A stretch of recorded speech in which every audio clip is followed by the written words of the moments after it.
Beloved, listen closely. What you've been praying for, longing for, and envisioning has already moved into position. God has shifted the atmosphere on your behalf. What looked immovable has quietly changed form. What seemed delayed has now aligned. You may not see the evidence yet, but the unseen has already obeyed the command of divine order. The movement didn't happen out there, it began within you. The moment you dared to believe, to feel the reality of your desire fulfilled, heaven responded.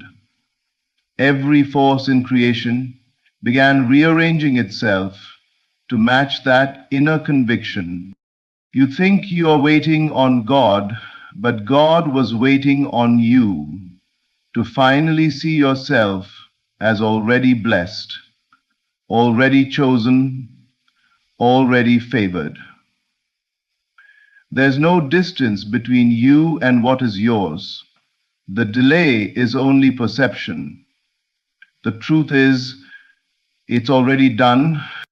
That which you asked for has been completed in the invisible, and now your only task is to receive it in faith, not through striving, not through fear, but through quiet assurance.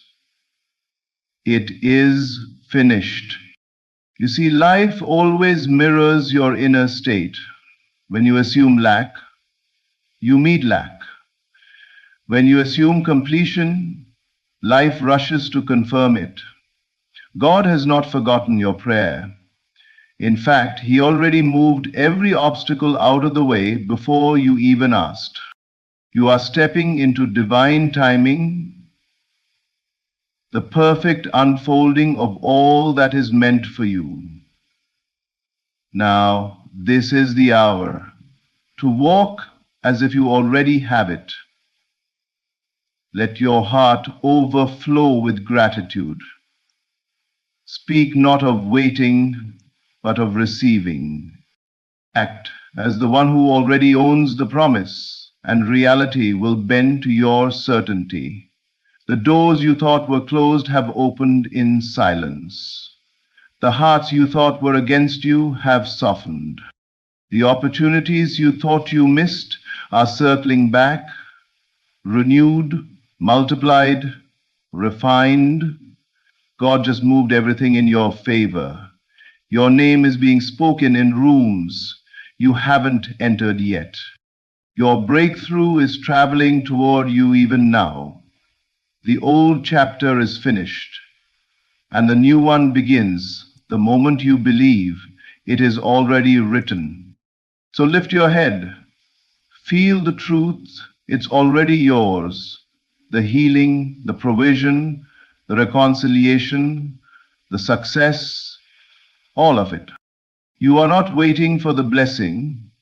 The blessing has been waiting for you to receive it. Now get ready to receive. Prepare your life like someone expecting a miracle.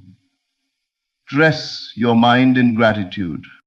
Fill your speech with faith. And when you walk into the next moment, do so knowing this: God just moved everything in your favor. It's already yours. And the only thing left is to receive it. The change you prayed for is not somewhere in the distant future.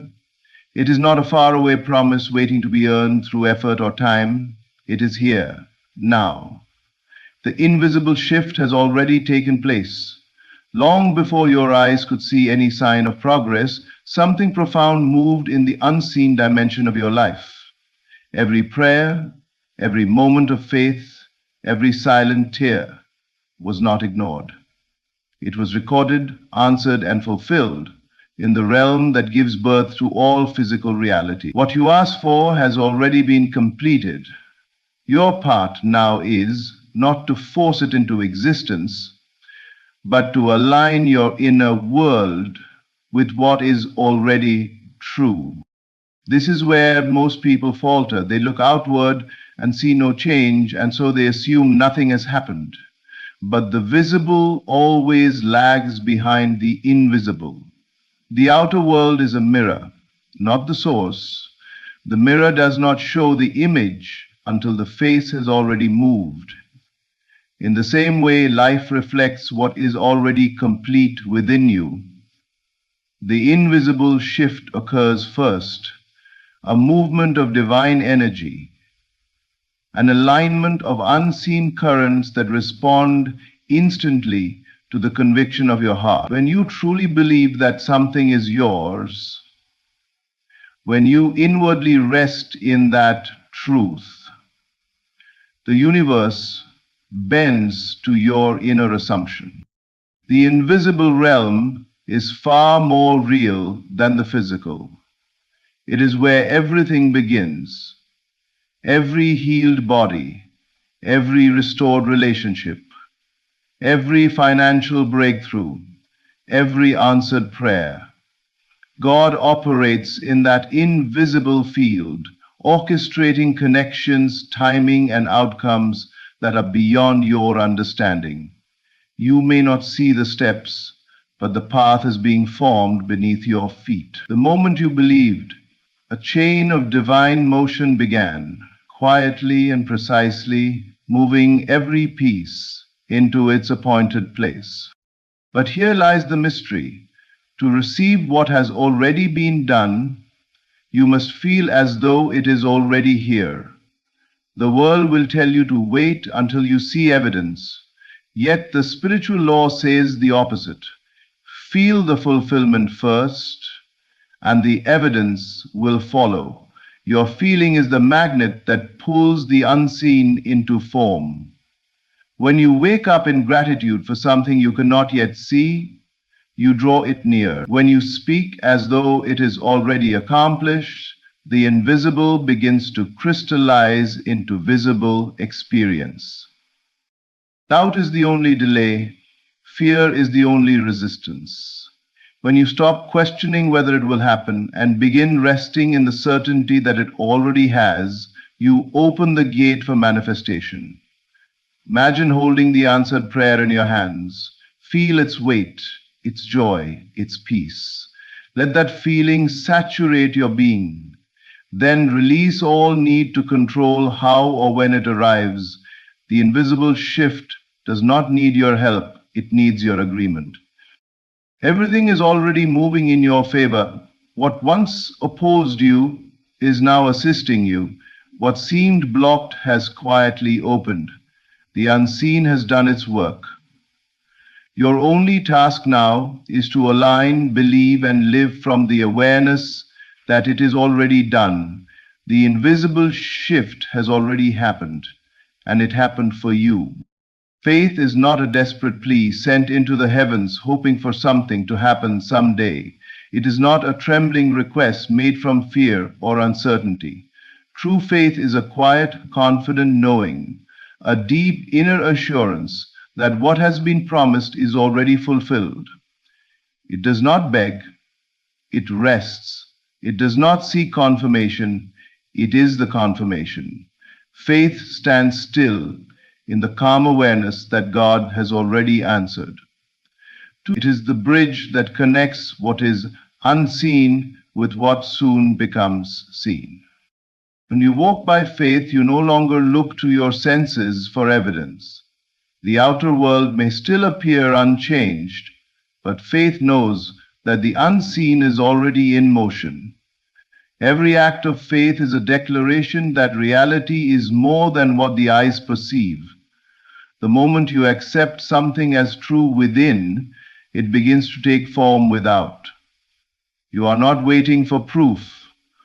Your conviction itself is the proof. The feeling of certainty, the peace that comes with believing, is a sign that the unseen has already shifted in your favor. Faith operates in silence. It does not argue with appearances, nor does it crumble under delay. It holds the end result firmly in consciousness, knowing that God cannot contradict his own word. When you say, I believe, you are not asking life to make it happen. You are acknowledging that it already has. That simple act of inner acceptance begins to bridge the gap between potential and manifestation. The unseen substance of your desire begins to clothe itself in visible form, drawn by your unwavering inner assurance. Doubt is the language of separation. Faith is the language of union. When you doubt, you declare that what you want and what you are apart. But faith says, it is mine now. It collapses the distance between desire and fulfillment. Every time you choose to trust instead of fear, to rest instead of worry, you strengthen that bridge. Faith is not built on hope alone. It is built on spiritual law. The law that whatever you assume to be true will eventually appear. Faith is not noisy. It does not announce itself with anxiety or demand instant results. It simply knows. It walks calmly through uncertainty because it already sees beyond the veil. To the one living by faith, the unseen is more real than the evidence of the senses. You may not yet hold it in your hands, but you already hold it in your heart. And that is where every miracle begins. When you cultivate this kind of faith, your world begins to respond differently. The same circumstances that once intimidated you now bend to your conviction. Obstacles dissolve because you no longer recognize them as real. You see only the fulfillment of God's promise. Faith bridges the chasm between what you believe and what you see, and as you walk across it, you realize that the two have never been separate. The unseen and the seen are one, and faith is the bridge that makes them meet. Everything that exists in this world, every invention, every masterpiece, every transformation, was once invisible, born quietly in the imagination of someone who dared to see beyond what was. Imagination is not a childish fantasy. It is the divine workshop where all creation begins. It is the womb of reality, the sacred place where the invisible takes shape before it becomes visible. When you imagine, you are not escaping reality, you are shaping it. The unseen substance of your thoughts and emotions is the raw material out of which the world molds itself around you. Every miracle is first conceived in the imagination. Before any healing occurs, before success manifests, before a dream materializes, it must be seen and felt within. The moment you imagine something with conviction, not as a distant hope, but as a living reality, the seed of manifestation is planted. That seed, when nourished by faith and feeling, begins to grow, drawing circumstances, people, and opportunities into alignment with what you have already created within yourself. Imagination is not just mental imagery, it is spiritual creation. When you vividly feel yourself already possessing what you desire, you are participating in divine creation itself. You are saying, it is done. That feeling of completion, that inner satisfaction, is the signal that creation has begun. From that moment, the unseen starts to arrange itself to reflect your inner state. The universe responds not to words or wishes, but to the vibration of conviction that imagination produces when you dwell in the feeling of the wish fulfilled. So often, people misuse imagination without realizing it. They imagine failure, fear, and loss. And life obediently mirrors it back. Yet the same power that creates worry can create miracles. The imagination does not discriminate. It simply shapes whatever image dominates the mind. When you learn to discipline your imagination to persist in visions of beauty, abundance, and fulfillment, you begin to transform your world from the inside out. What you consistently imagine and emotionally accept becomes inevitable. Think of imagination as the spiritual womb, unseen, nurturing, yet powerful beyond measure. Within it, every desire takes form, waiting to be born into time and space. But like a seed in the soil, it must be protected. You cannot dig it up every day with doubt or impatience. You must trust the process. Keep nurturing the inner picture. Keep feeling the joy of its completion. Keep living as though it is already done, because in truth it already is. The external world is simply the delayed reflection of the internal one. What you hold in imagination today becomes the experience of tomorrow. When you imagine with faith and emotional intensity, the unseen begins to harden into fact. This is how miracles occur, quietly, naturally, through the law of inner conception. Imagination is not mere daydreaming, it is divine creation in motion. The moment you feel the inner completion of your desire, the universe begins its work. And in perfect time, what was once unseen will stand before you, real, tangible, undeniable, the child born from the womb of your imagination. There is a sacred power in surrender, a quiet strength that comes when you release the need to control every outcome and trust that divine intelligence has already arranged the perfect path. The mind often tries to grasp the how, to plan every step, to predict every detail.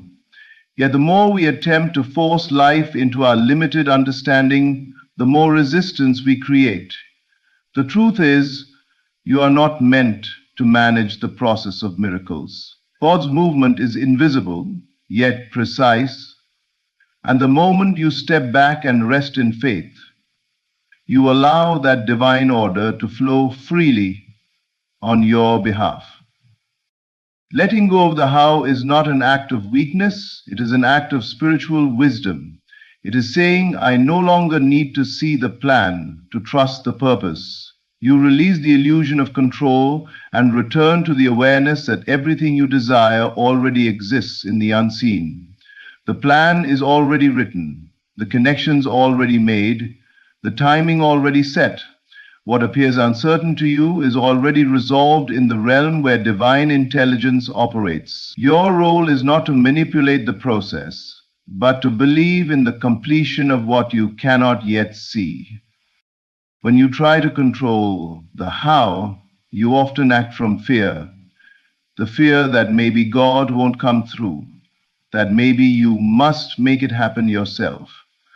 But faith says otherwise. Faith knows that unseen forces are working precisely beyond the reach of your reasoning.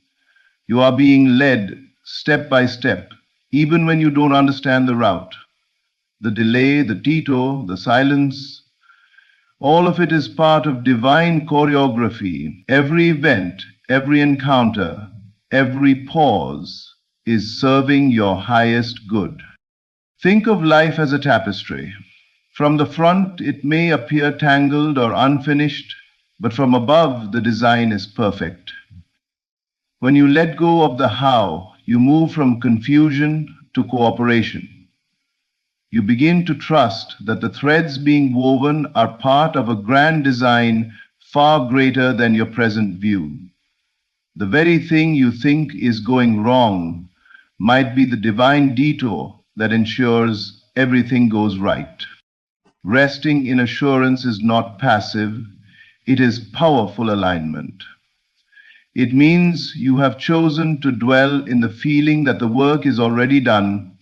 You live from completion, not from desire. You act, speak, and think as one who knows that God has already moved. You no longer beg for the outcome, you prepare for it. You live as though the promise is fulfilled, and that inner peace becomes the magnet that draws the result to you. When you let go of the how, You open the door for miracles that logic could never design. You allow the unseen hand of God to guide the process, bringing forth results in ways that exceed imagination. Divine order has already completed the work. Your task is simply to rest in that assurance. Release your grip, trust the unfolding, and watch as everything aligns in perfect timing, in perfect harmony, exactly as it was meant to be.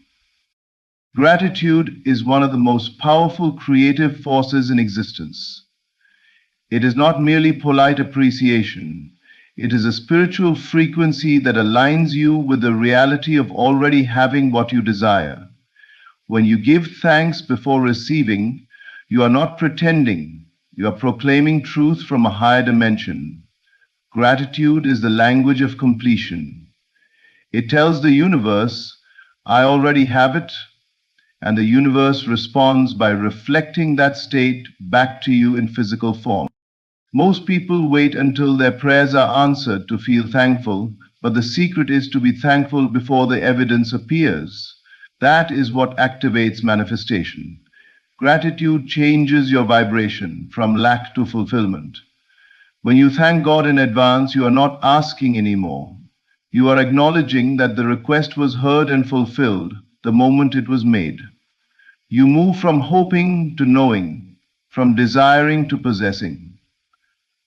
Today you are possessing, to knowing to desiring, to knowing to possessing. That inner shift opens the channel through which your desire flows into the visible world. Gratitude transforms your perception. Instead of focusing on what is missing, it reveals what is already abundant. The act of giving thanks awakens your awareness to divine activity all around you. Even when nothing seems to have changed, gratitude lets you sense the invisible movement, the quiet rearranging of circumstances working in your favor. You begin to feel the presence of your answered prayer, and that feeling itself becomes the evidence of things unseen. When you express gratitude, your heart becomes an open vessel for divine flow. Worry, fear, and impatience cannot coexist with genuine thanksgiving. A grateful heart cannot be anxious because gratitude says, I trust. It releases the need to control the outcome. It lets divine order complete its work without interference. The more you give thanks, the more you align with the creative principle that brings forth abundance. Gratitude magnetizes miracles. It turns the invisible into visible by affirming that the blessing already exists. Think of gratitude as spiritual confirmation. When you thank God for something that hasn't yet appeared, you are confirming its existence in the unseen. You are aligning with the finished work of creation. Everything you could ever desire is already complete in the spiritual realm. Gratitude simply bridges that reality into your experience. The moment you say thank you with genuine feeling, you harmonize with that finished state. The universe responds immediately, not because you have convinced it to act, but because you have matched its frequency. Gratitude is not about words. It is about feeling. It must come from the heart, from the quiet joy of knowing that what you desire is already yours. When you live in gratitude, even before manifestation, you invite divine abundance to overflow in every area of your life. Doors open effortlessly. Help arrives unexpectedly. Synchronicities multiply. Gratitude turns waiting into receiving because it declares that the wait is over. The blessing is here now. You have simply chosen to see it through the eyes of faith. And as you do, what was once invisible begins to shine in the light of your reality. There comes a sacred moment when faith must move from believing to receiving, when the prayer you once whispered becomes the life you are now ready to live. This is that moment. You are stepping into the manifestation of answered prayer. The things you once asked for, dreamed of, and held in your imagination are now approaching in divine timing. The shift has already taken place in the unseen. Now the visible world is catching up to your faith. This is not the time to question, nor the time to wait in doubt. It is the time to prepare, to open your heart and your hands as one who expects, not as one who hopes. Hope looks toward the future. Expectation lives in the present.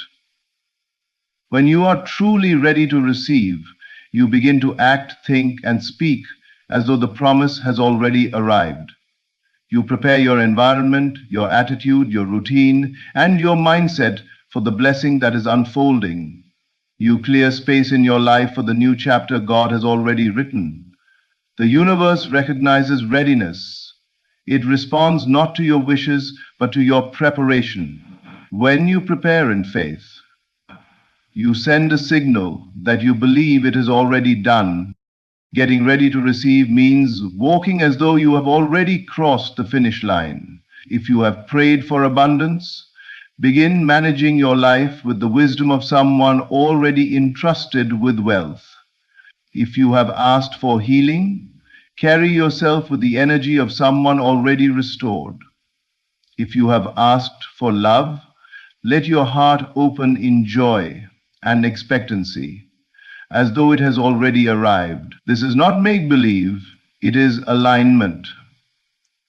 The inner acceptance of completion invites the outer expression of it. Doors are opening that you cannot yet see. Paths are clearing that were once blocked. Divine favor is unfolding with precision, placing you in the right place at the right time. Every delay was preparation.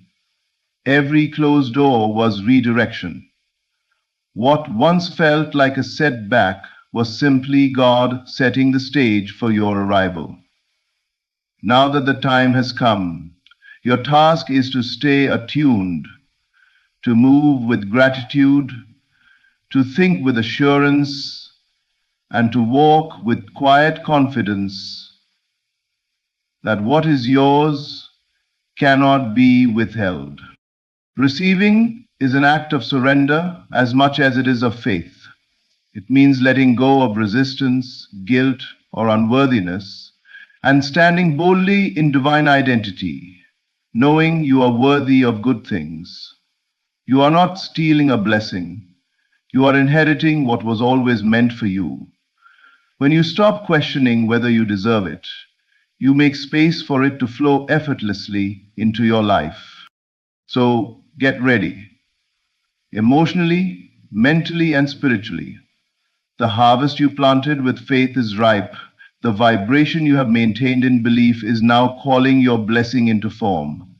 Live each day as though the miracle is here, because it is.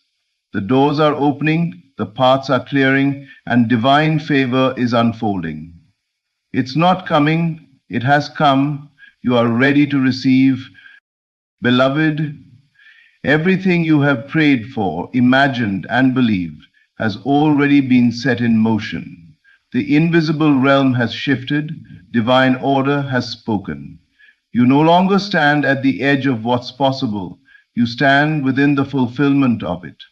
The favor of God has already surrounded you.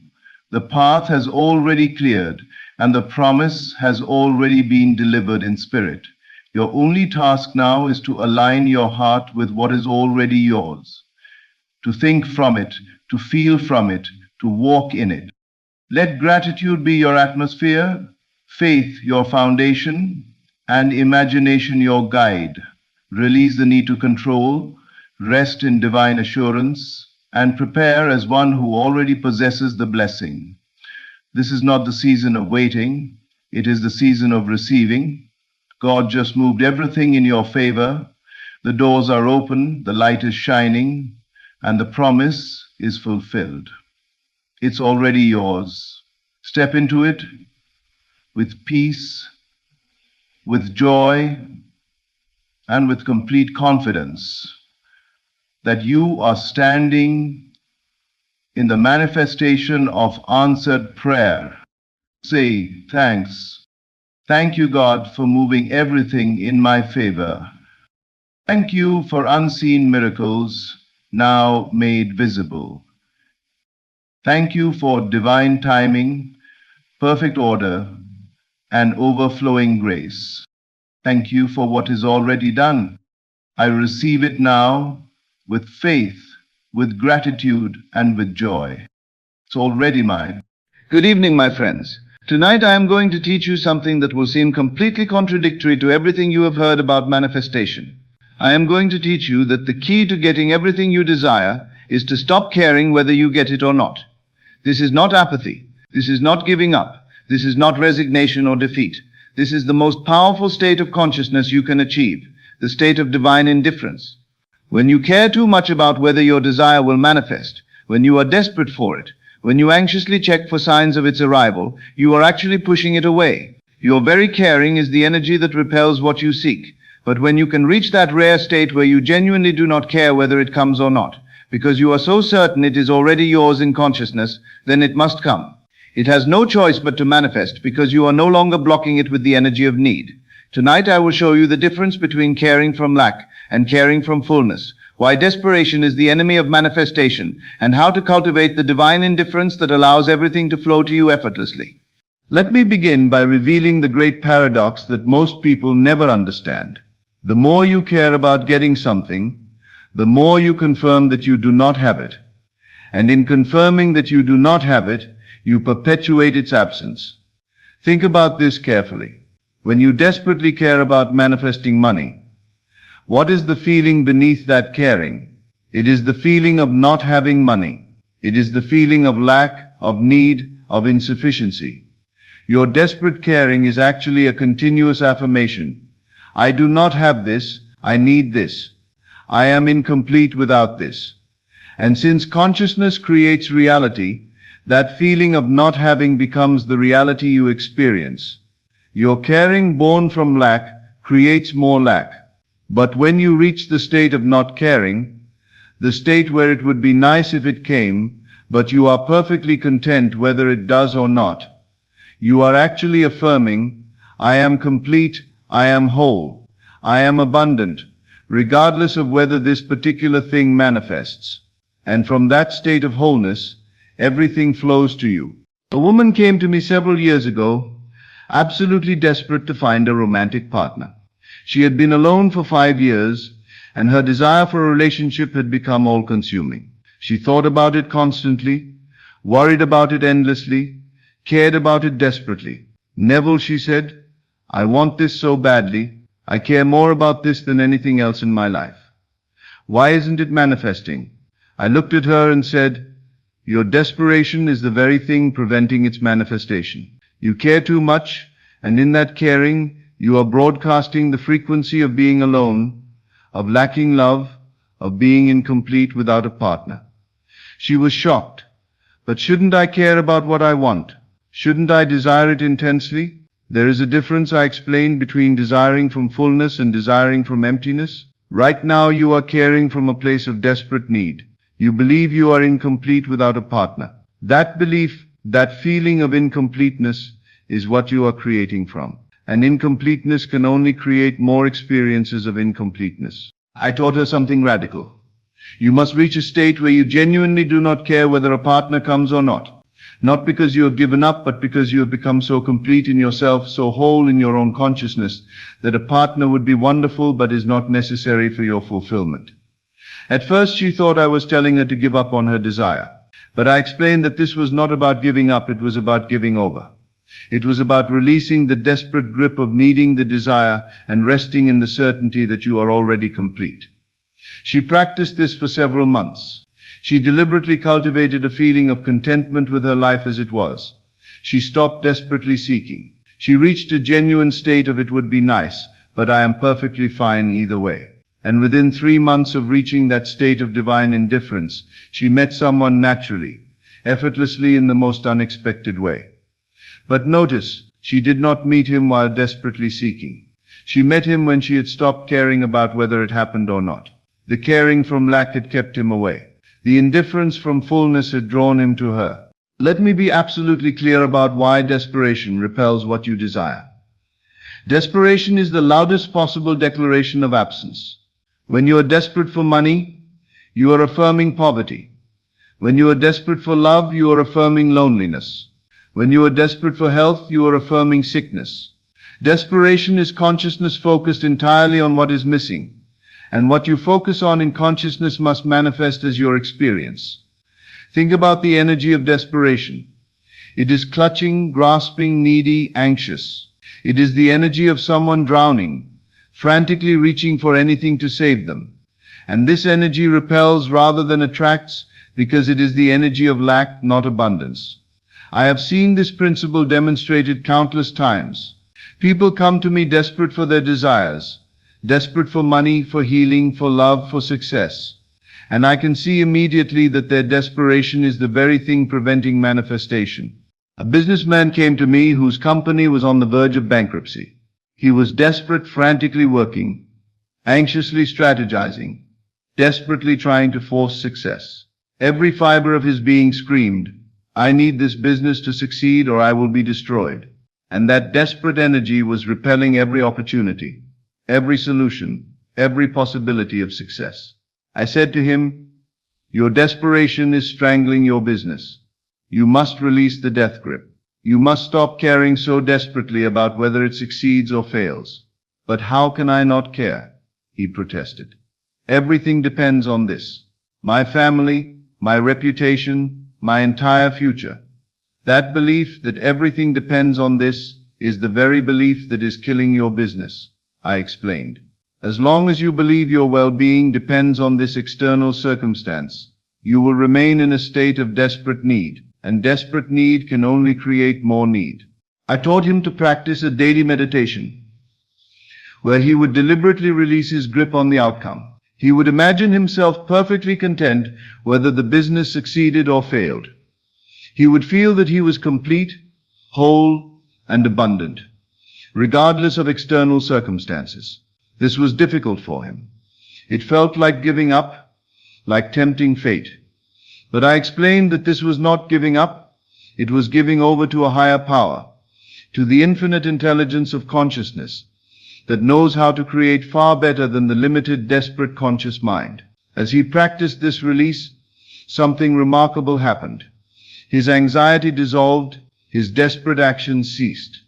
And from that place of indifference, of genuine "I am fine either way," creative solutions appeared that he had been too desperate to see before. Within 6 months, his business had not only recovered, but was more profitable than ever. But the recovery came only after he stopped desperately caring about whether it survived or died. Desperation repels. Indifference attracts. Now let me reveal to you what divine indifference actually is, because many people misunderstand this principle. Divine indifference is not about not wanting your desire. It is not about suppressing your wishes or pretending you do not care. Divine indifference is the natural state of someone who already has what they desire. Think about something you already have that you no longer think about. Perhaps your ability to walk, to see, to breathe. Do you care desperately about having these things? No. You are indifferent to them because they are already yours. They are so natural, so certain that you do not give them a second thought. That is the indifference I speak of. It is the indifference that comes from having, not from giving up. When you truly assume that your desire is already yours in consciousness, when you have felt it so completely that it becomes natural and normal, you automatically become indifferent to whether it manifests physically, because you know it already is yours where it matters most in consciousness. This is why I teach living in the end. When you live in the end, when you dwell in the state of the wish fulfilled, you naturally stop caring about when or how it will appear physically, because you are already experiencing it in consciousness. A young man came to me wanting to manifest a specific career position. For months, he had been desperately hoping, anxiously checking, obsessively monitoring, and nothing was happening. I asked him, if you already had this position, would you be anxiously checking to see if you had it? He laughed. Of course not. If I had it, I would just be living my life doing the job. Exactly, I said. Your anxious checking is proof that you have not yet assumed you have it. You are living in the state of not having it, and desperately wanting it. You must shift to the state of already having it, which naturally produces indifference to whether the external world has caught up yet. I taught him to dwell in the end so completely that he would forget to check for signs, to imagine himself in the position so vividly and naturally that it became more real than his current circumstances, to live from that end state with such certainty that the question of when will it happen became irrelevant. As he practiced this, his desperate caring dissolved. He reached a genuine state of indifference, not because he had given up, but because he was so certain it was already his, that the physical manifestation became merely a detail, a formality, something that would happen in its own perfect time. And within 2 months, the position was offered to him in a way he never could have predicted or planned. Divine indifference is not apathy. It is certainty so deep that you stop needing external confirmation. One of the most powerful aspects of divine indifference is detachment from how and when your desire will manifest. When you care desperately about your desire, you also care desperately about how it will come and when it will arrive. You try to control the means, to force the timing, to manipulate the circumstances. And this controlling energy blocks the infinite intelligence that knows exactly how and when to manifest your desire perfectly. But when you reach the state of indifference, you naturally release control of the how and when. You rest in the certainty that it is already yours in consciousness, and you trust that it will manifest in the perfect way at the perfect time. This detachment is not passive. You still take inspired action. You still move in the direction of your desire, but you do so from a place of peace rather than desperate control. You act when inspired, not when anxious. You move forward with confidence, not with frantic pushing. A woman wanted to sell her house and had been desperately trying to control every aspect of the process. She obsessively staged the home, anxiously monitored the market, desperately pressured her real estate agent, and the house was not selling. I said to her, your desperate control is blocking the sale. You must release your grip on how this happens, and when this happens, you must become indifferent to the details while remaining certain of the outcome. She practiced assuming the house was already sold, then releasing all concern about how and when it would sell physically. She stopped obsessively checking for offers. She stopped desperately manipulating the process. She reached a state of peaceful indifference, and within 3 weeks, after months of desperate trying had produced nothing, the house sold quickly and for more than her asking price. When you release control of the how and when, you allow infinite intelligence to orchestrate circumstances in ways far beyond what your limited mind could plan. Let me give you a practical test to know whether you have reached the state of divine indifference. Can you walk away from your desire without feeling loss? Not because you do not want it, not because you have given up, but because you are so certain it is already yours in consciousness that whether it manifests physically today or tomorrow or next month is irrelevant to your sense of completeness. If the thought of your desire not manifesting creates anxiety, panic, or devastation in you, you have not yet reached divine indifference. You are still attached to the outcome from a place of need.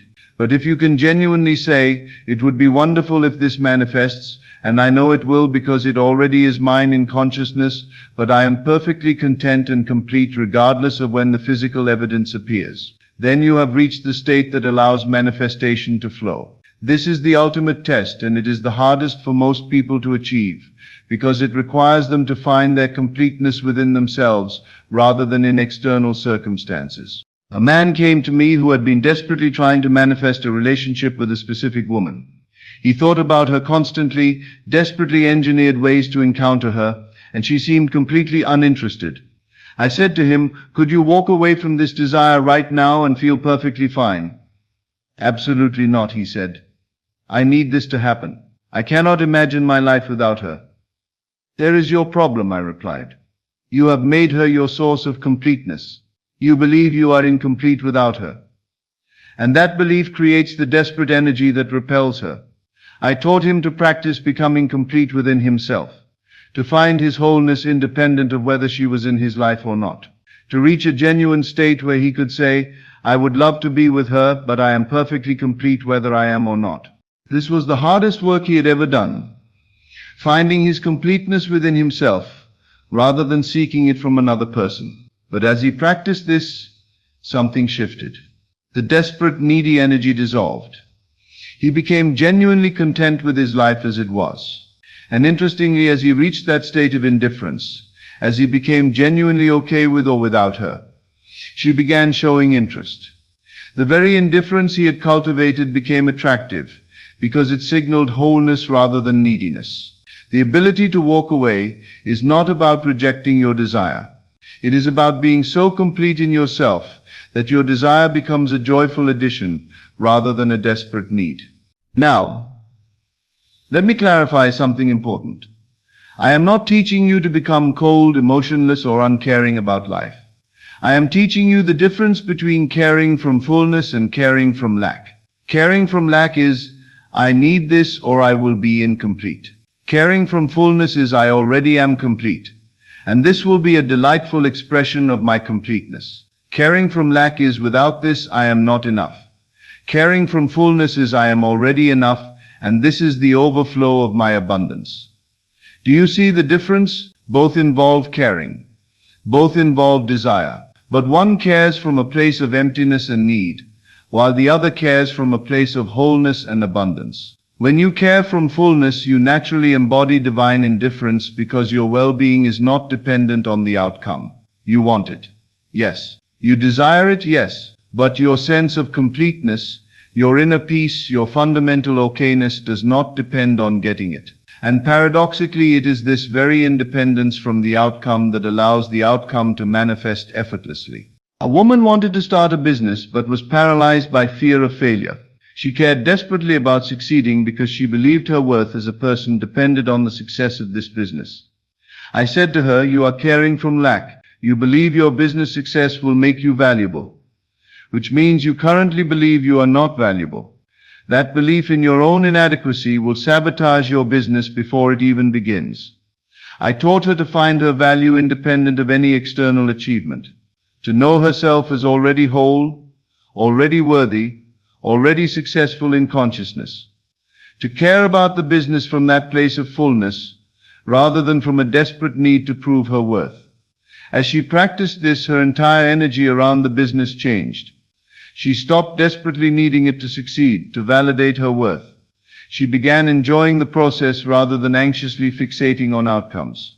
She made decisions from confidence rather than fear, and her business flourished because it was built on a foundation of fullness rather than desperate need. Care about your desires, yes, but care from the overflow of already being complete, not from the desperation of trying to become complete. So how do you cultivate this state of divine indifference? How do you stop caring in the way that blocks and start not caring in the way that allows? The practice is simple but profound. Daily release. Each day consciously release your grip on the outcomes you desire, not by giving up on them, but by affirming your completeness independent of them. You might say to yourself, I desire this, and I know it is already mine in consciousness. But I am perfectly complete, whether the physical world shows it to me today or not. I release my need for external validation of what I know is already true in consciousness. Or more simply, it would be wonderful, but I am fine either way. This is not a statement of indifference from apathy. It is a statement of indifference from certainty. You are fine either way because you know it is already yours where it truly matters. In consciousness, and the physical manifestation is merely a matter of time. Practice this release, especially in moments when you catch yourself desperately checking for signs, anxiously obsessing over timing, or frantically trying to control how your desire will manifest. In those moments, pause, take a breath, and consciously release the death grip. Affirm your completeness. Return to the state of certainty that allows indifference. A man wanting to heal his body caught himself obsessively checking symptoms dozens of times per day. Each time he checked, he was affirming, I am still sick, I am still broken, I still need healing. I taught him to practice release each time he caught himself checking, to say, I am already whole in consciousness. This physical evidence is old news, already fading. I release my need to see it change right now. I am perfectly at peace. As he practiced this daily release, his anxiety about healing dissolved. And interestingly, as his anxiety dissolved, his symptoms began to improve.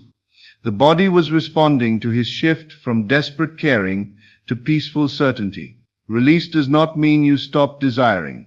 It means you stop desperately needing. And that shift from desperate need to peaceful certainty is what allows manifestation to flow. Divine indifference is the ultimate freedom because it means nothing external can disturb your peace. Your well-being, your completeness, your sense of self is no longer dependent on circumstances, behaving the way you want them to. You become like the sun, shining regardless of whether anyone basks in your light. Complete in yourself, abundant in yourself, whole in yourself. And from that state of self-sufficient wholeness, everything flows to you because you are no longer repelling anything with desperate need. This is the great secret that mystics throughout history have taught. Attachment is suffering, and freedom comes from releasing attachment to outcomes while remaining passionately engaged with life. You care deeply about your desires. Yes. You hold the vision. Yes. You maintain the assumption. Yes. But underneath it all, you remain peacefully indifferent to when and how they manifest, because you are already complete in consciousness. Tonight I want you to understand this clearly. The things you desperately care about are being kept away by your very desperation. The tight grip with which you clutch your desires is strangling them. But if you can release that grip, if you can reach the state of divine indifference where you are genuinely okay either way because you know you are already complete, then everything you desire must flow to you effortlessly. Stop caring about when it will happen. Stop caring about how it will happen. Stop caring about whether others see it happening. Stop caring in the desperate, needy way that pushes away. Instead, care from the fullness of already having. Care from the overflow of being complete. Care with the peaceful certainty that what is yours in consciousness must manifest in experience. The paradox is real. Stop caring, and you get everything. Not because the universe rewards indifference, but because indifference is the natural state of someone who already has what they desire in consciousness. Be indifferent to the timing. Be indifferent to the means. Be indifferent to external validation. But remain absolutely certain of your inner reality. Your consciousness of already having that certainty, combined with indifference to externals, is the most powerful state of manifestation you can achieve. Release the death grip. Find your completeness within. Care from overflow rather than from need. And watch as everything you desire flows to you effortlessly, naturally, inevitably. Not because you stop wanting it, but because you stop desperately needing it. Stop caring in the way that blocks and start not caring in the way that allows. And you will get everything. Thank you, and good evening. As always, thank you for joining me on this journey into the depths of consciousness. Remember, you are not here by accident. You are here because your soul is ready for this truth. Take these teachings and let them transform not just your mind, but your entire reality. Until we meet again in consciousness, keep assuming your greatness and living from the end of your desires. This is Best of Lectures, and I'll see you in the next video. There are moments in life when everything seems to be standing still, when your prayers echo back in silence, when the doors you knock on stay closed, and your faith feels tested beyond measure. But let me assure you, today, God is moving everything in your favor, even when you can't see it. The universe is not idle. Behind the curtain of appearances, a divine intelligence is rearranging the pieces of your story, people, timing, and events to bring your desire into manifestation. What looks like delay is not denial, it's divine preparation. When nothing seems to be happening, something sacred is happening. The invisible is taking shape. Your faith is the blueprint. and your inner conviction is the command that moves all creation to obey. Do not let appearances deceive you. The outer world is but a reflection of your inner stance. When you stand firm in the assurance that it is done, life must conform to that inner decree. Perhaps you've faced disappointment, rejection, or loss. Perhaps the world has whispered that it's over, that your time has passed. But God has not forgotten you. What was once taken from you is not gone. It's being restored in a higher form.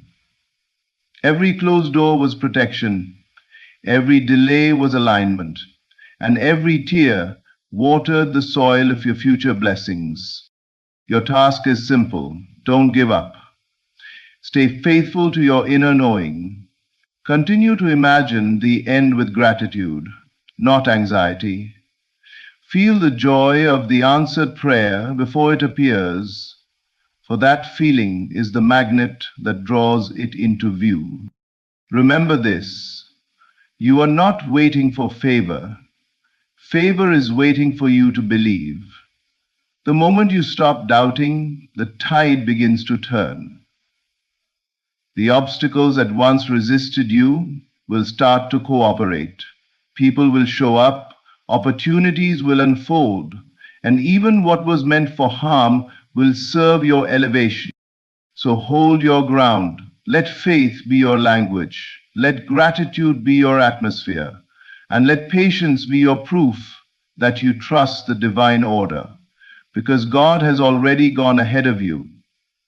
Every detail is being woven together to fulfill your purpose. Every delay is turning into divine timing. Every burden is becoming a blessing in disguise. Don't give up now. The unseen hand of favor is moving.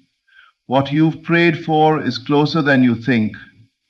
What you've dreamed of is already forming. And soon the invisible will become visible.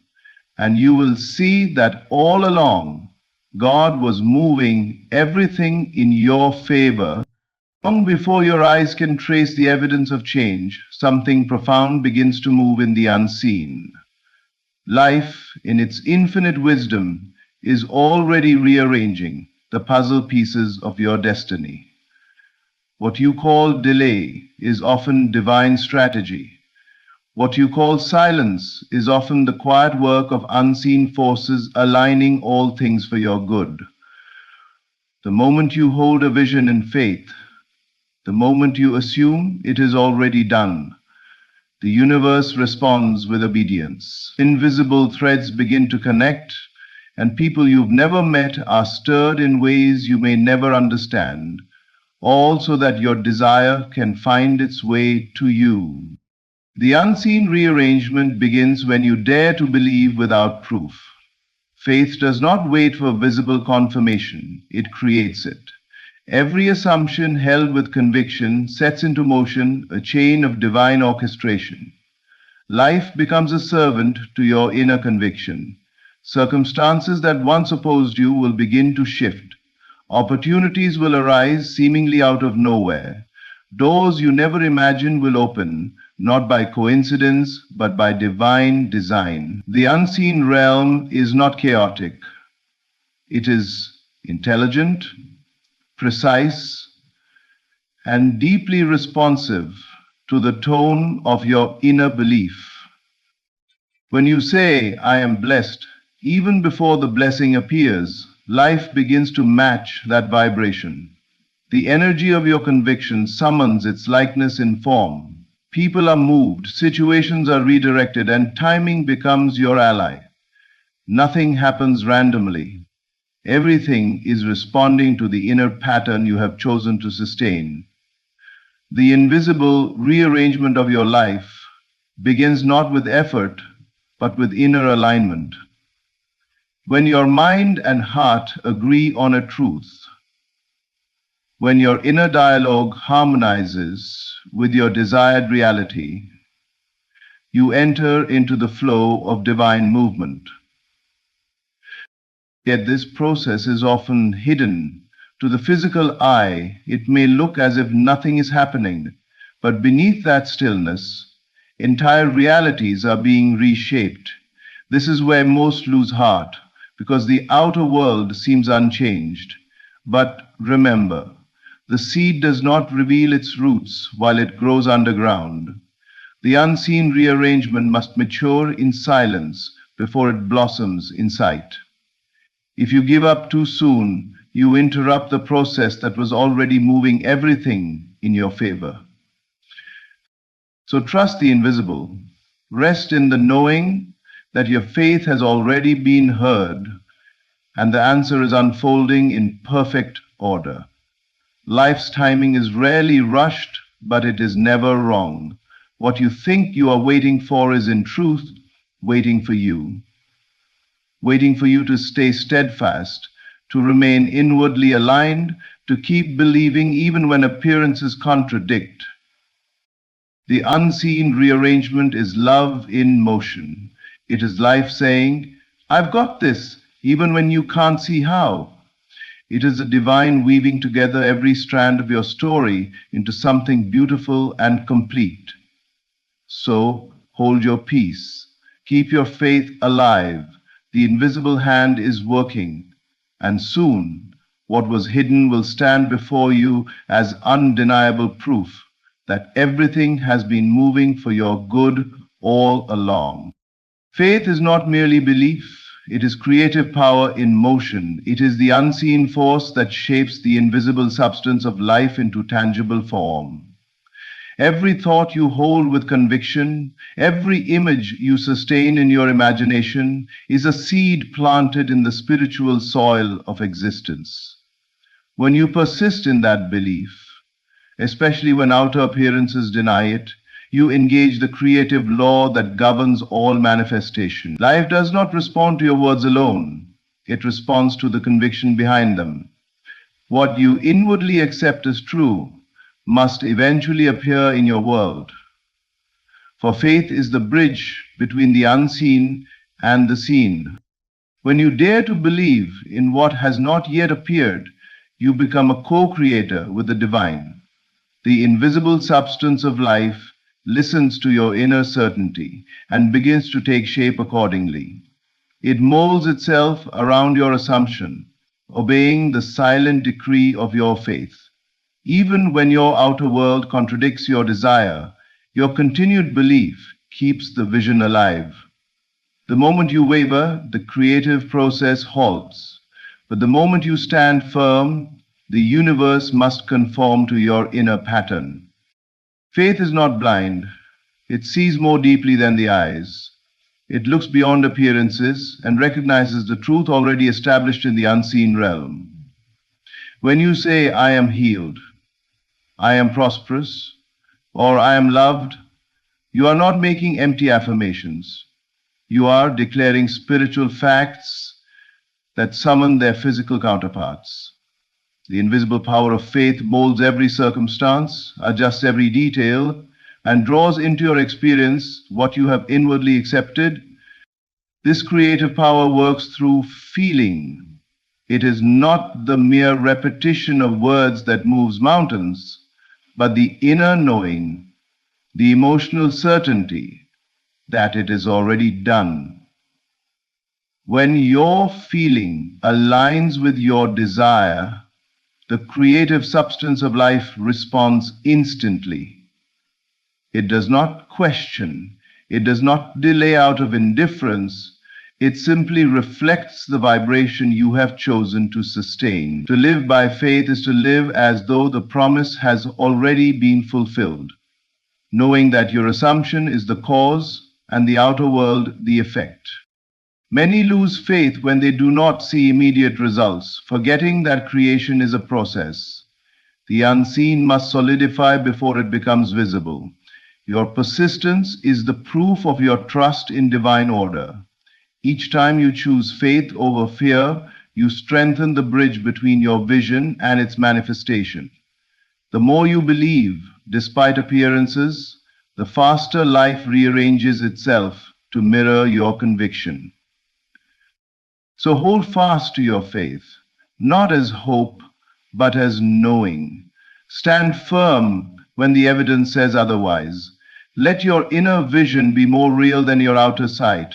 For every time you persist in belief despite what you see, you are molding the unseen into form, shaping the formless substance of existence into the beauty of your desire. Faith is the sculptor of reality, and the life you experience tomorrow is being crafted by the faith you hold today. There is a sacred intelligence at work in every aspect of your life, arranging each detail with divine precision. What you perceive as delay, resistance, or even denial is often the quiet orchestration of heaven, an unseen symphony playing perfectly in tune with your destiny. Life is not random. It is deliberate. Every encounter, every setback, and every pause holds meaning. When things do not unfold as quickly as you wish, it is not because you have been forgotten, but because divine timing is preparing the stage for the most harmonious manifestation of your desire. The universe does not make mistakes. What you think is standing in your way is often part of the way. The doors that remain closed are not punishments, they are protections. The pauses in progress are not proof of neglect, they are moments of alignment. When heaven orchestrates, it considers every variable, not just your wish, but the conditions that will allow it to last, bless, and expand you. Divine orchestration ensures that what arrives in your life arrives complete, matured, and perfectly aligned with who you are becoming. Often, the human mind grows impatient, wanting to rush the process, but manifestation is not about forcing timing, it is about trusting order. The divine has a rhythm, a tempo of grace that cannot be hurried. The flower blooms when its roots are ready, not when the gardener demands it. In the same way, your desires unfold when your inner state and outer circumstances are in perfect harmony. Every moment of waiting refines you, strengthens your faith, and deepens your readiness to receive.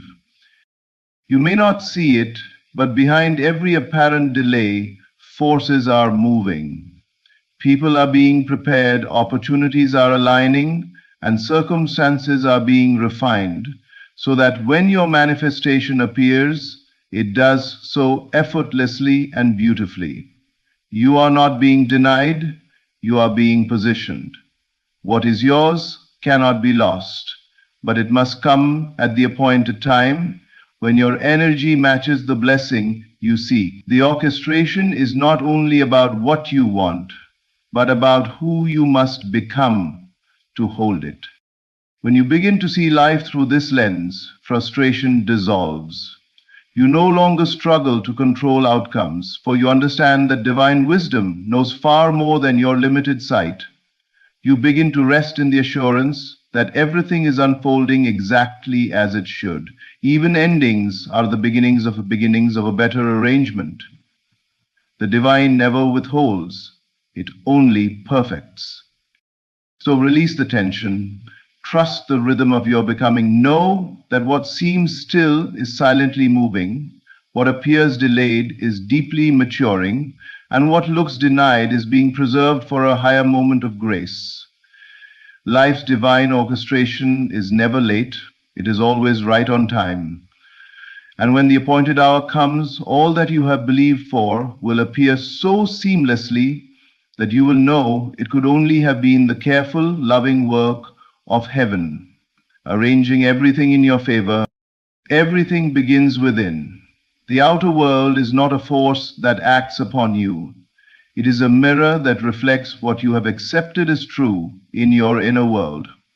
When your thoughts, emotions, and imagination unite in harmony with your desire, you create an inner agreement with the promise.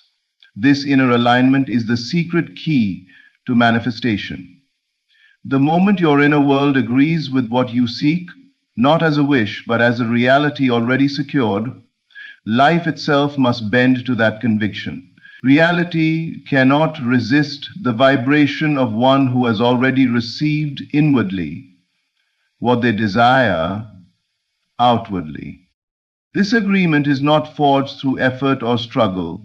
It is formed through belief. You are not trying to make something happen. You are allowing yourself to become one with it in consciousness. When you assume the feeling of the wish fulfilled, you shift your inner frequency, and that shift becomes the command that life must obey. The world outside has no choice but to rearrange itself to reflect what you have accepted within. This is the law of reflection, the law of correspondence between the invisible and the visible. Many people hold divided minds. They desire something but simultaneously doubt it. They speak of faith, yet secretly expect failure. This internal contradiction delays manifestation. The universe does not respond to words, it responds to belief. When your inner world is split between hope and fear, faith and doubt, the reflection in your outer world becomes equally fragmented. True manifestation requires unity within, a complete and unwavering agreement between your thought, emotion, and imagination that what you seek is already yours. This is not about pretending, it is about knowing. To live in inner agreement is to walk as though the promise has already been kept.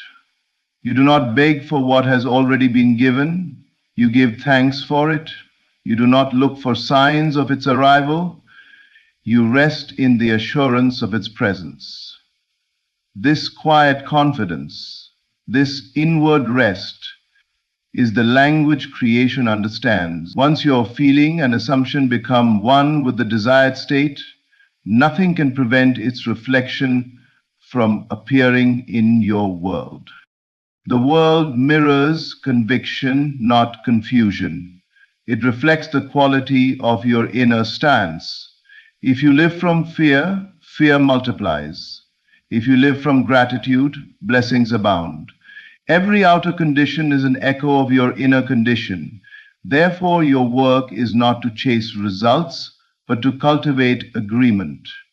Align your inner world so completely with the vision of your fulfilled desire that there is no longer a sense of separation between you and it. When you achieve this inner harmony, this shift is inevitable. Reality becomes pliable, people respond differently, and situations begin to unfold in your favor. What once seemed impossible begins to flow effortlessly toward you. For when your inner world says it is done, creation answers, yes, it is. And the mirror of life faithfully reflects that sacred agreement back to you as visible, undeniable reality. Waiting is one of the greatest tests of faith, yet it is also one of the most sacred parts of the creative process. It is not punishment, but purification, a divine interval designed to refine your heart and strengthen your conviction. When what you've prayed for has not yet appeared, life is not denying you, it is preparing you. The waiting season exposes everything that cannot coexist with your answered prayer. Fear, impatience, doubt, and the need for control. It invites you to release anxiety and learn the art of resting in assurance rather than striving in desperation. In the waiting, your belief is tested, not to break you, but to make you unshakable. You may begin your journey with excitement and confidence, but as time passes, the silence can tempt you to question whether your faith was ever real.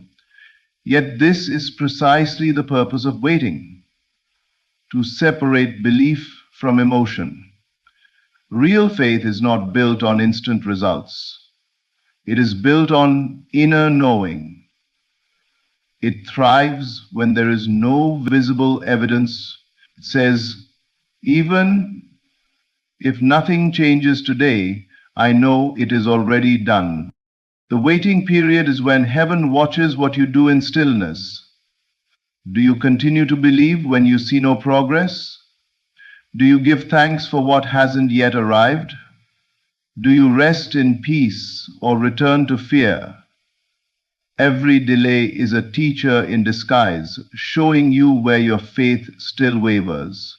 Waiting purifies your intention too. It reveals whether you desire something from lack or from love. It teaches you that manifestation is not only about getting what you want, but becoming who you must be to hold it.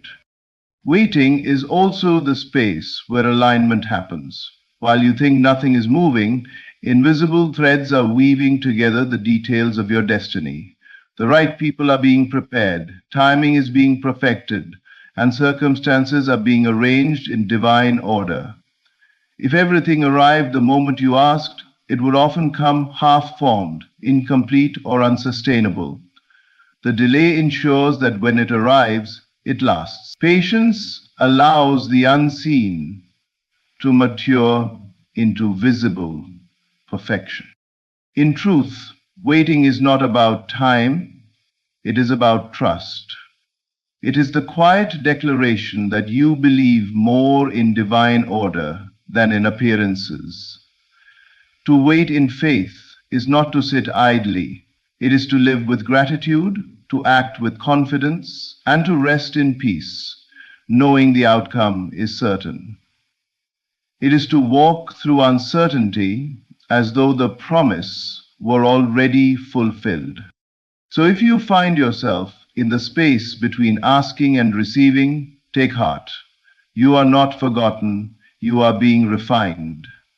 Every moment of waiting is polishing your faith, removing what is weak, and preparing you for what is strong. When the time is right, and it always will be, what you've held on to in faith will appear effortlessly. For waiting is not the absence of movement, it is the unseen movement of heaven aligning everything in perfect time. There is a force greater than circumstance, stronger than resistance, and beyond the reach of opposition. It is divine favor. When your faith becomes steadfast, this favor surrounds you like an invisible shield, turning every event, even those meant to harm you, into instruments for your good. Once you align with divine favor, nothing in existence can truly work against you. Life itself bends in your favor. What once seemed like detours, disappointments, or defeats begin to reveal themselves as hidden pathways leading you directly to your destiny. Divine favor is not something you earn, it is something you awaken to. It is the recognition that you are already one with the source that governs all things. When you rest in this awareness, you cease to fight against life and instead flow with it. You begin to see that opposition is not your enemy, it is your ally. Every challenge becomes a teacher, every setback a setup for something higher. The same winds that try to push you down are the ones that lift you when your sails are set in faith.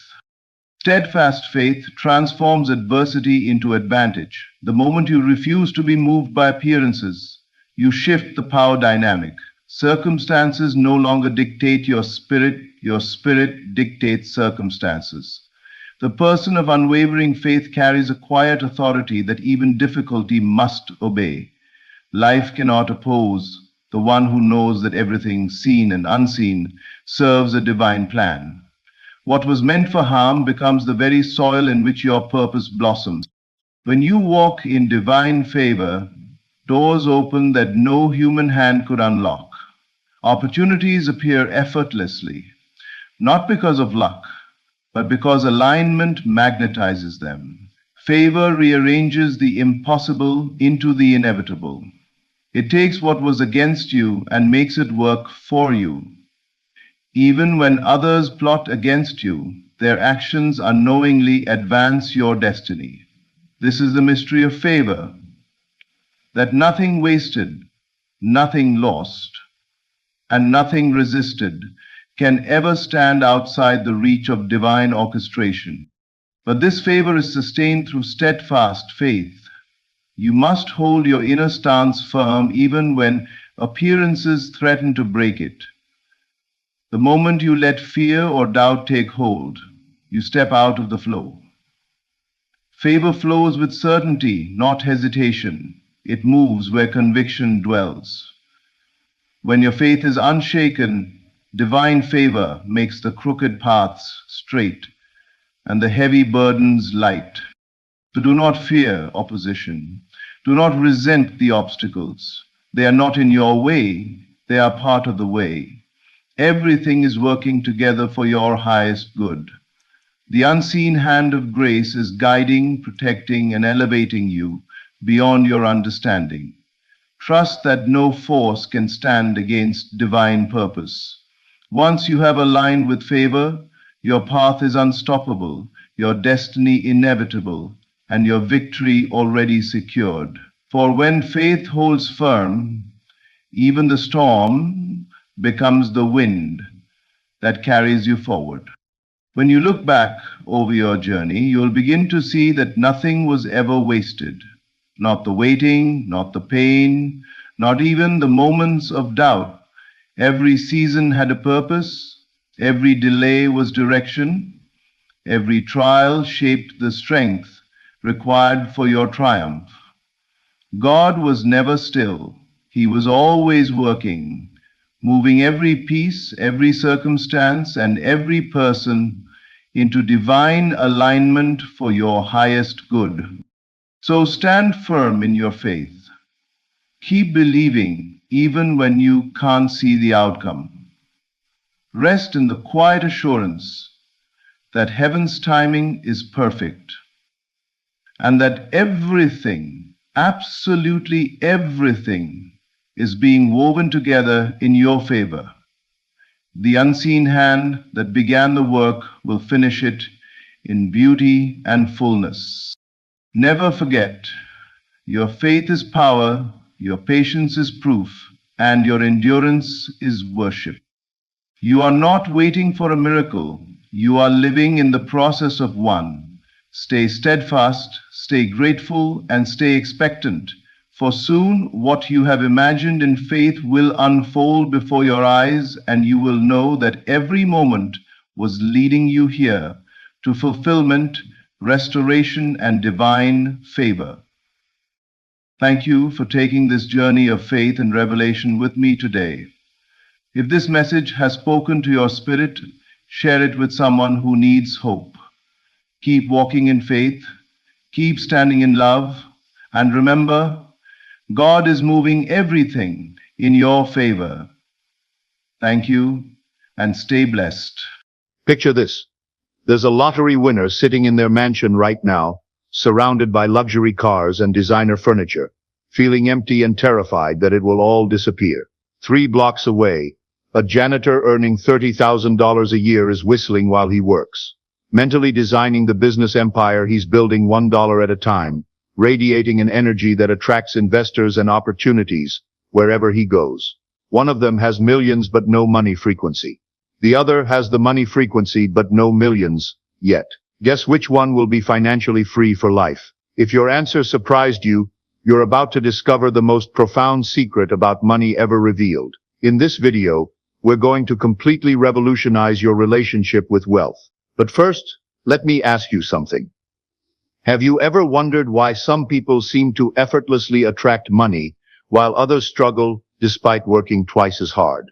Why lottery winners often end up broke again, but certain entrepreneurs can lose everything and rebuild their fortune in record time? The answer isn't what you think, and everything you've been taught about money is backwards. Today we're exposing the greatest lie about wealth that's been passed down for generations. And I'm going to show you the one principle that has created every fortune in history, though few have understood how it actually works. If you've been trying to build wealth, chances are you've tried everything.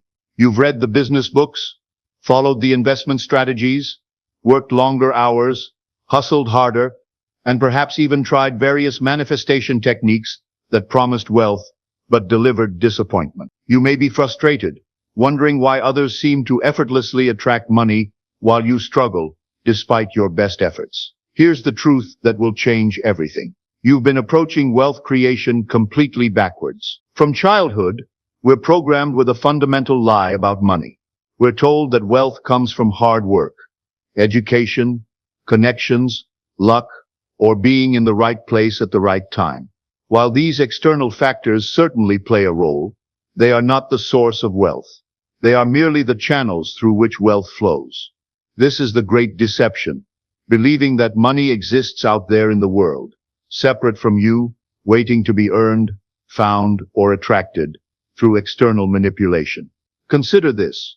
Why do some people with minimal education become millionaires, while others with advanced degrees struggle financially?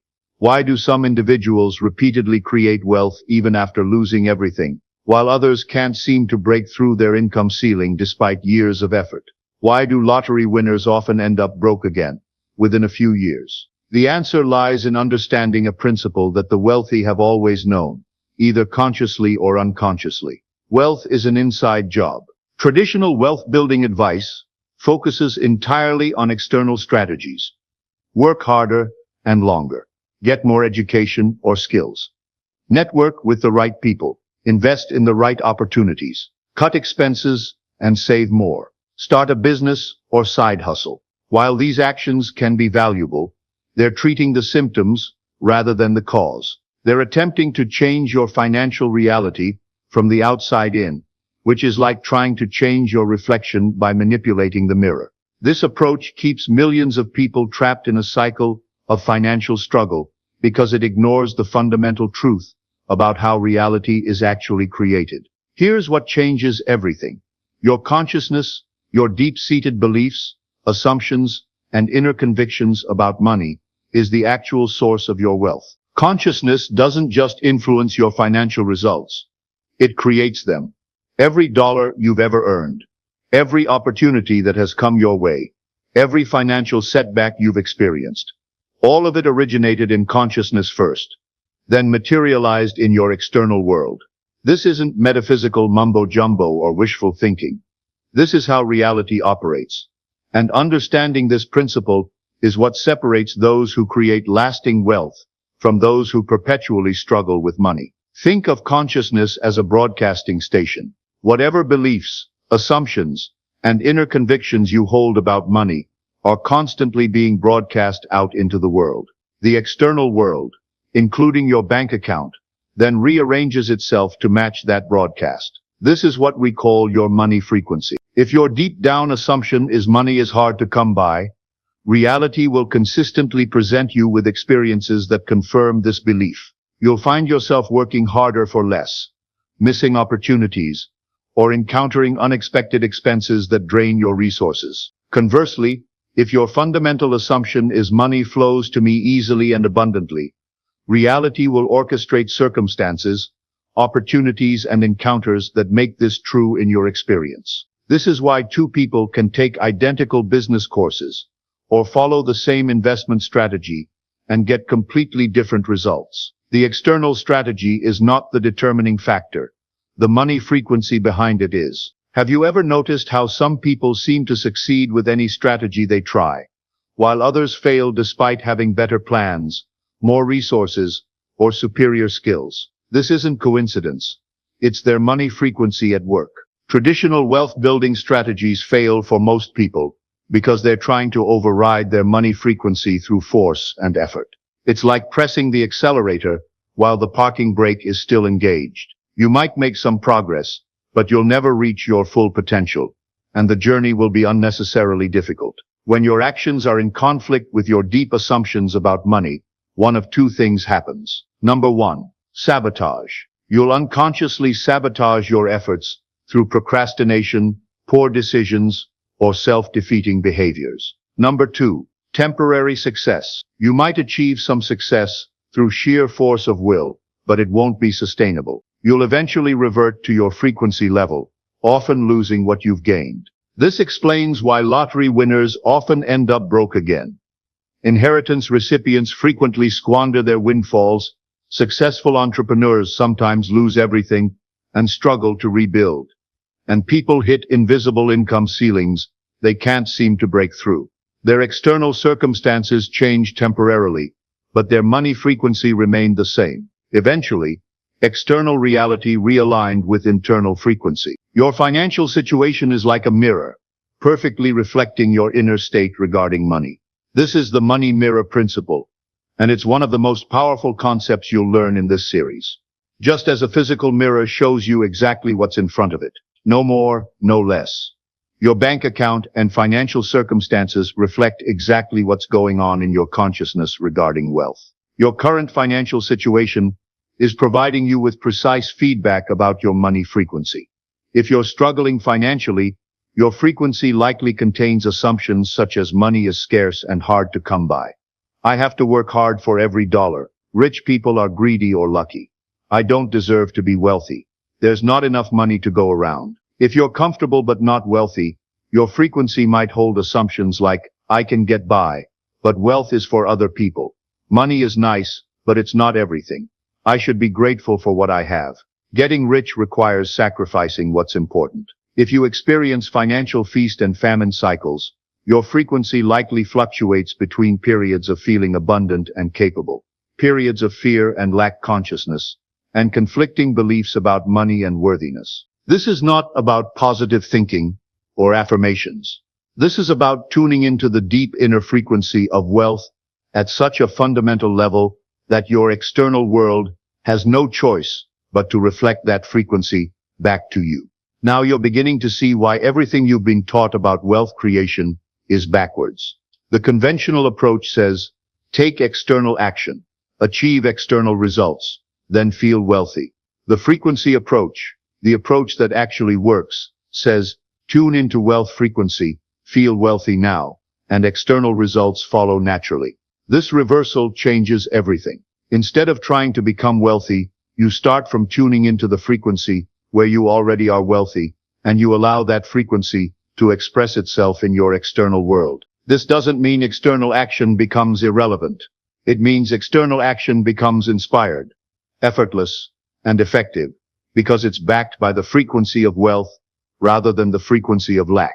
When you tune into wealth frequency first, the right opportunities appear, the right people enter your life, the right ideas come to you, and the right actions become obvious. You're no longer swimming against the current of your own limiting beliefs. You're flowing with the natural abundance of the universe. As we move forward in this series, we'll build upon this foundation. Wealth is frequency expressing itself in form.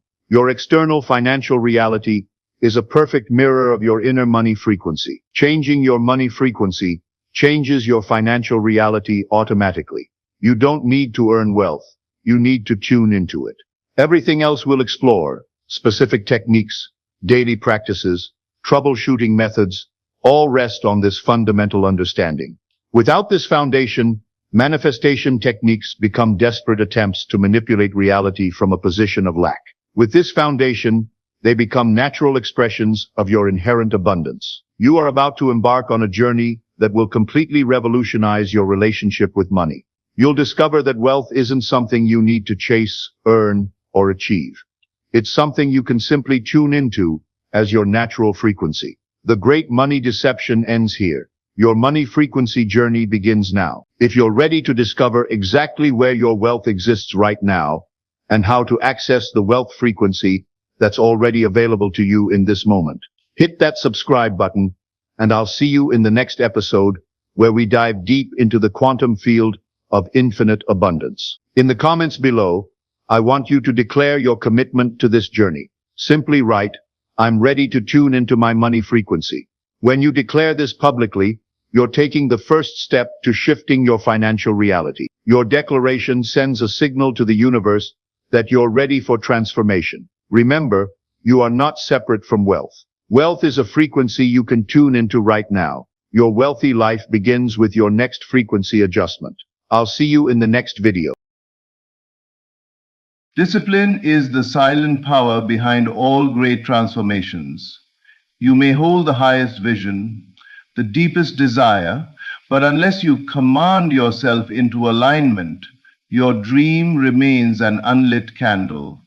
To force yourself to be disciplined is not to fight against your nature, but to remind yourself of your true nature, the one who rules over thought, feeling, and action. Do not wait for motivation. Motivation is fleeting. Discipline is eternal. When you rise each day and choose the order of your thoughts, when you direct your attention toward the image of your fulfilled desire, you are practicing the greatest discipline of all, the discipline of imagination. Discipline is not chains, it is freedom. The one who is undisciplined is at the mercy of moods, opinions, and appearances. But the disciplined one commands the inner world, and by law commands the outer world as well. What you persist in inwardly, disciplined and unwavering, must harden into fact outwardly. Each time you force yourself to hold a thought when your mind wishes to wander, you are shaping destiny. Each time you rise early when you desire to sleep, you are teaching your body who is master. Each time you remain faithful to the vision when circumstances scream otherwise, you are proving your dominion. Discipline is love for your future self. It is the decision to act from the state of the person you wish to be, rather than the person you used to be. When you hold yourself to higher standards, even in secret, you invite the universe to meet you at that level. So force yourself to be disciplined, for in that force lies your freedom. In that order lies your destiny. And in that discipline lies the power to turn imagination into reality. And that book was needed when it has done nothing else. Discipline is the bridge between the invisible world of imagination and the tangible world of manifestation. You may see clearly within your mind the picture of the life you long to live, the wealth you desire to hold, the relationships you wish to experience, but without discipline, it remains only a dream, a fleeting shadow of possibility. The imagination is the seed, yes, but discipline is the soil that allows that seed to take root and grow. Without soil, a seed dries and withers. Without discipline, the most powerful vision dies before it is born. Many people believe that desire alone is enough, that simply wanting something deeply will cause it to appear. But desire without discipline is like wind without direction. It moves, but it carries nothing. Discipline is the structure that guides your energy, your thought, and your focus toward the fulfillment of that vision. It is the decision to persist in the face of resistance, to hold fast to the end you see within, even when the world outside gives you every reason to doubt. The disciplined mind does not wander aimlessly. It returns again and again to the picture of the wish fulfilled. When distractions come, as they surely will, discipline brings you back to your chosen path. It is not about rigidity, nor is it about denying yourself joy. It is about choosing what matters most over what feels easiest in the moment. Discipline asks, will you be loyal to your fleeting moods, or will you be loyal to your future? Every act of discipline is an act of faith in your vision. When you choose to practice stillness instead of noise, when you choose to focus on the image of the outcome rather than the chaos of appearances, you are telling the unseen reality, I believe you are mine. And in time, that unseen becomes the seen. For the world has no choice but to reflect the state you persist in, and persistence is discipline in its purest form. Think of those who achieve great transformations, whether in art, wealth, or personal growth. They are not merely dreamers. They are disciplined dreamers. Their visions are not casual thoughts that pass in and out with the wind. They are held steadily, protected, nurtured by the daily practice of discipline. They wake when they would rather sleep. They persist when it would be easier to quit. They see the end when others see only the struggle. And because of this, their dreams cross the bridge into manifestation. Discipline is love disguised as order. It is your higher self reminding you that greatness does not come by chance but by choice. To refuse discipline is to refuse your own destiny. To embrace discipline is to take your desire by the hand and walk it safely across the bridge from imagination into reality. That bridge is strong, and if you will walk it faithfully, the life you once only dreamed will become the life you now live. Self-mastery is the foundation of all true change. The world around you is nothing more than a mirror reflecting the order or disorder within. Many people spend their lives fighting circumstances, pushing against conditions, trying to alter the external world, while ignoring the only true battleground, the inner self. But external change begins only after inner discipline is mastered. Without mastery of your own thoughts, feelings, and reactions, you are like a ship at sea without a rudder, tossed about by every wave. With mastery, however, you become captain of your destiny, commanding the winds of life instead of being driven by them. To master yourself is to recognize that the outer world has no power over you except the power you grant it. Situations, people, and events appear to influence your life, but in truth, they only reflect your inner state. If you react with fear, anger, or doubt, you are simply feeding the very conditions you wish to escape. But when you cultivate discipline within, discipline of thought, discipline of emotion, discipline of focus, you begin to rule over circumstance. You discover that change does not come from battling appearances. It comes from commanding yourself to remain steadfast in the vision of what you choose to create.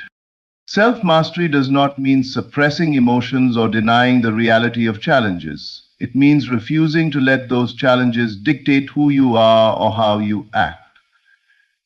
It is the ability to stand calm when storms rage, to remain faithful to your vision when appearances contradict it, to command your inner dialogue so it speaks of victory, not defeat. Each moment you practice this mastery, you reshape the world around you. For the outer must eventually conform to the inner. Consider how often people delay their dreams, waiting for circumstances to be perfect before they take action or dare to believe. They say, when things improve, then I will focus. When I have more time, then I will discipline myself. But the truth is the opposite. Things improve because you discipline yourself now, not later. The condition of your mind today creates the condition of your world tomorrow. To wait is to surrender your power. To master yourself now is to seize it. Self-mastery requires vigilance. The undisciplined mind will always drift toward excuses, distractions, and old habits.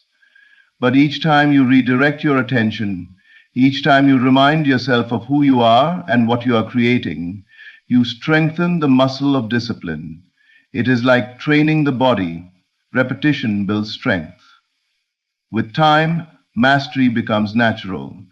The storms may still come, but you are no longer shaken by them, for you know your authority does not lie in the weather, but in your command of the ship. When you master yourself, circumstances cease to control you. They bend, they shift, they yield to the disciplined mind. The world may resist for a time, but it cannot resist forever. For the law is certain, the outer must reflect the inner. Master yourself, and you master your life. Routine is the architect of destiny. Every life is built not upon isolated moments of inspiration, but upon the quiet repetitions that no one else sees. The habits you choose, the patterns you live by, the little things you do consistently in silence, these become the loud results that the world eventually witnesses. Many people underestimate the power of routine, believing that change comes only through sudden breakthroughs or dramatic effort. Yet it is the daily discipline, repeated faithfully, that lays the foundation for transformation. Routine creates reality. Each day you are shaping your future through what you repeatedly do. If your routine is careless, your results will be uncertain. If your routine is intentional, your results will be certain. Life is not a matter of chance, but a reflection of order, and routine is the order you give to your days. The disciplined one understands this truth. Small actions repeated over time create great shifts. Reading a page each morning builds knowledge. Visualizing your fulfilled desire each night builds conviction. Rising early instead of wasting hours builds mastery. None of these acts seem significant in isolation, but their silent repetition forms a reality no one can deny. The undisciplined mind craves novelty. It wants excitement, instant results, and quick rewards. It resists the quiet power of repetition because repetition feels ordinary, but extraordinary lives are built upon ordinary routines. The artist paints every day. The athlete trains daily. The visionary imagines faithfully, even when there is no audience applauding. Their greatness does not come from what they do once, but from what they do again and again. Routine may be silent, but its voice grows louder with time, until the world cannot ignore the results it produces. There is a sacred rhythm in routine. When you repeat actions with focus and purpose, you condition your mind and body to align with your desired outcome. You begin to live as though your vision is already true, and in doing so, you invite reality to catch up with your discipline. This is why those who establish strong routines appear to move through life with greater certainty. Their days are ordered by design, not left to chance. They are not waiting for inspiration. They have created an environment where inspiration has no choice but to arise. Every moment of your day is a choice to strengthen or weaken your reality. If you repeat habits of distraction, your life will echo with wasted potential. If you repeat habits of discipline, your life will echo with fulfillment. It is not what you do occasionally that shapes you, but what you do daily. The world sees only the harvest, but the harvest is born from seeds planted in routine. So guard your habits with devotion. Create routines that align with the person you choose to become. Remain faithful to them even when no one is watching, for the unseen repetition will one day become the undeniable result. Routine creates reality, and your reality is waiting for you to shape it through the discipline of what you do each day. The law of assumption rests upon a simple but profound truth. What you assume to be true consistently and faithfully will harden into fact. Yet this truth cannot operate in a mind that drifts without order. To sustain belief, you must train yourself to remain faithful even when appearances contradict your desire. Without discipline, your assumptions will collapse under the weight of doubt, fear, and circumstance.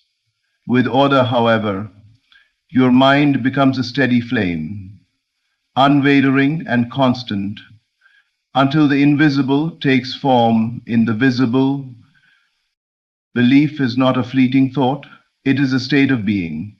To assume the end is to dwell in it, to live as though it were already accomplished, even if the evidence before you says otherwise. But the world has a way of testing conviction.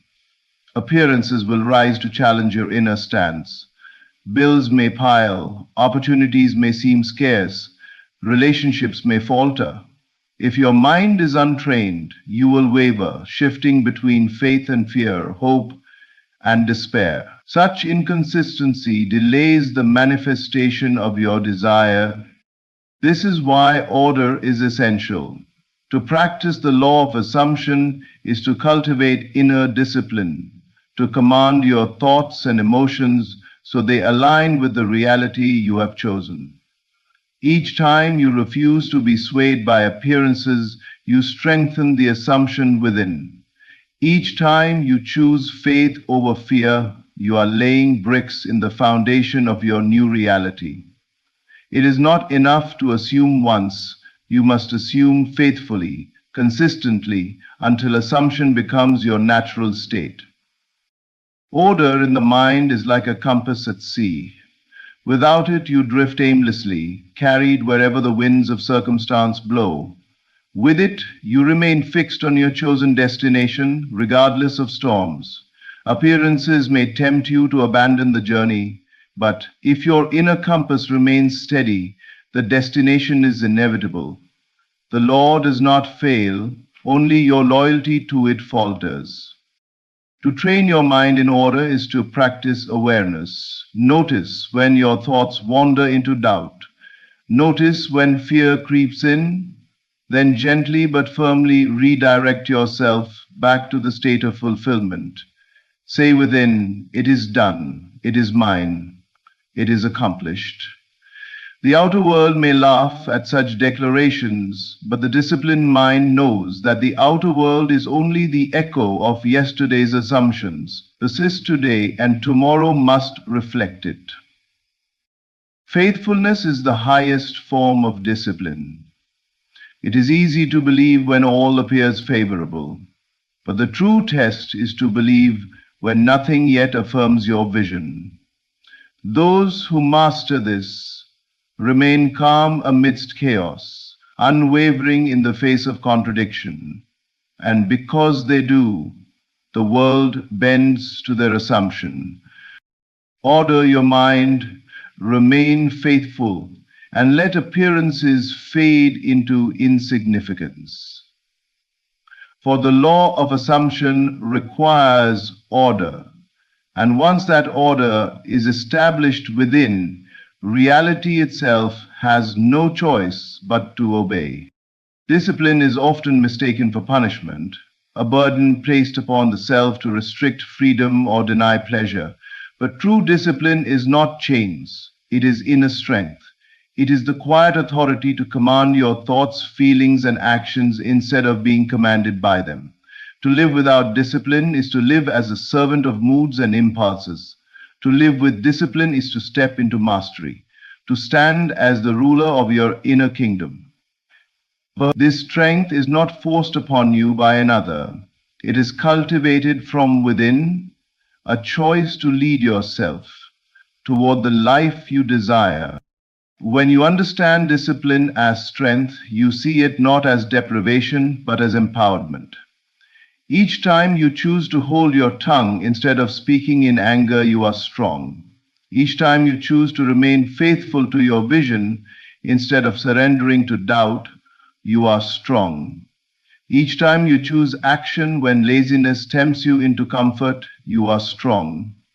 These small victories, often unseen by others, build a reservoir of power within you. The undisciplined mind may be swayed by the noise of circumstance, but the disciplined one stands firm, rooted in conviction. This strength is not harsh or rigid. It is steady, like the trunk of a great tree, flexible enough to bend with the wind, but never broken by it. To command your thoughts does not mean to suppress them, but to direct them. To command your feelings does not mean to deny them, but to channel them toward your chosen end. To command your actions does not mean to live without joy, but to act with intention rather than reaction. Such mastery creates harmony, where every part of you works in unison toward the reality you wish to manifest. Discipline is the bridge between who you are and who you choose to be. Without it, even the clearest vision dissolves into wishful thinking. With it, every vision, no matter how impossible it may seem, finds the strength to become fact. For when your thoughts are disciplined, they persist in the image of the fulfilled desire. When your feelings are disciplined, they align with the joy of already having what you seek. When your actions are disciplined, they move you steadily in the direction of your destiny. This triad, thought, feeling, action, creates an unstoppable force when held in order by discipline. To see discipline as punishment is to misunderstand its gift. Punishment weakens, discipline strengthens. Punishment is imposed by fear. Discipline is chosen through love. Love for yourself, love for your vision, love for the future you are creating. Each act of discipline whispers, I am worthy of more, and I will not betray myself. It is the proof that you honor your higher self over the passing desires of the moment. So embrace discipline as your strength. Do not resist it, but welcome it, for within it lies freedom. The freedom to rise above circumstance, the freedom to create deliberately, the freedom to live as master of your own life. Discipline is not punishment. Discipline is power. Discipline is inner strength. Freedom is a word many chase, yet few understand. People imagine freedom as the absence of rules, the ability to do whatever they please, whenever they please. But such a life, ungoverned and without discipline, quickly becomes chaos. True freedom is not the absence of structure, it is the mastery of self. Freedom is hidden in discipline, for when you rule your own thoughts, feelings, and actions, no external force can rule you. The one who is undisciplined is easily swayed by the world. A harsh word from another can shatter their peace. A temporary setback can break their spirit. A distraction can derail their progress.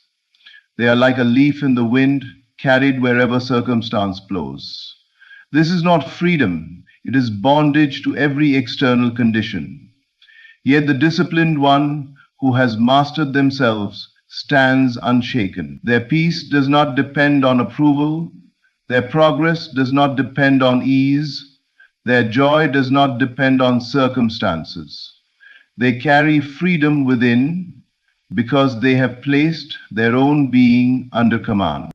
When you master yourself, you no longer need to fight the world around you.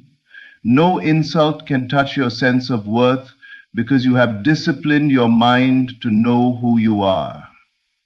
No failure can defeat you because you have disciplined your heart to persist in faith. No temptation can lead you astray because you have disciplined your actions to serve your vision rather than your impulses. You move through life with quiet strength, untouchable by the chaos that rules so many. This is freedom, the kind no authority, no circumstance, no force can ever take away.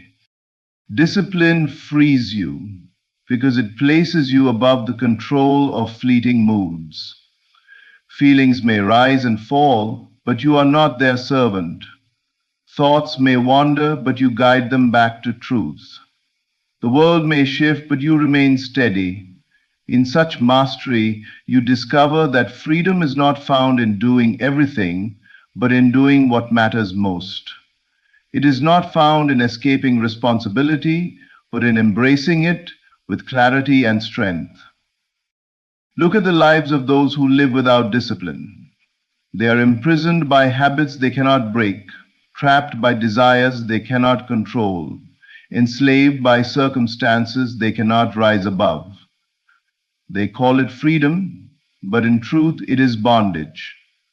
Contrast this with the disciplined life, ordered, intentional, steady. Such a person may appear restricted from the outside, but inwardly they are limitless. They have chosen their path, and nothing can move them from it. Freedom comes when you no longer bow to every external influence.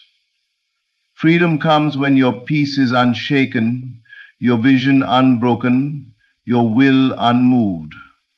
This is why freedom is hidden in discipline. The one who governs themselves cannot be governed by the world. The one who commands themselves cannot be commanded by circumstance. And the one who has mastered themselves has discovered the greatest liberty of all, the freedom to create life, not as it is, but as they choose it to be. Discipline is not your enemy, it is your greatest ally. It is the invisible hand that lifts you from who you are into who you are meant to be. It is the bridge that carries your desires into reality, the strength that holds you steady when the world shakes, the quiet order that keeps your faith alive when appearances tempt you to give up. Discipline is not a cage, it is the key, for when you master yourself, nothing outside of you can master you. If you would rise above circumstance, if you would manifest the fullness of your vision, if you would live in freedom, then force yourself to be disciplined. Not just today, not only when it is convenient, but every day, until discipline is no longer a force, but a natural way of being. And when it becomes natural, you will see what few ever see, that the life you dream of is not distant. It is waiting for you on the other side of your discipline. Thank you for listening, and may you choose today to walk in discipline, for in it lies your freedom, your strength, and your destiny. Right now, as you're watching this video, there exists a version of you that is abundantly wealthy. This isn't a metaphor or a motivational concept. This is a fundamental truth about the nature of reality itself. Your wealth exists right now, in this moment, in what we call the quantum field of infinite abundance. Understanding this isn't just philosophically interesting. It's practically essential. Because once you truly grasp where your wealth actually exists, you'll stop trying to create it and start simply accessing it. So what exactly is this quantum field of infinite abundance? Modern quantum physics has revealed something that ancient wisdom traditions have always known. Reality is far more fluid and consciousness dependent than our senses suggest. At the quantum level, all possibilities exist simultaneously in what physicists call the quantum field, a realm of pure potential where every possible version of your life exists right now. In this field, there's a version of you with the exact amount of wealth you desire. There's a version of you living in your dream home, driving your ideal car, enjoying complete financial freedom. There's a version of you who never worries about money because abundance is simply your natural state. These aren't future possibilities. They exist right now in the quantum field. Your role isn't to create wealth, it's to select which version of yourself you're going to experience. But how does this actually work in practice? Everything in existence operates on frequency. Your thoughts have a frequency. Your emotions have a frequency. And yes, wealth has a frequency.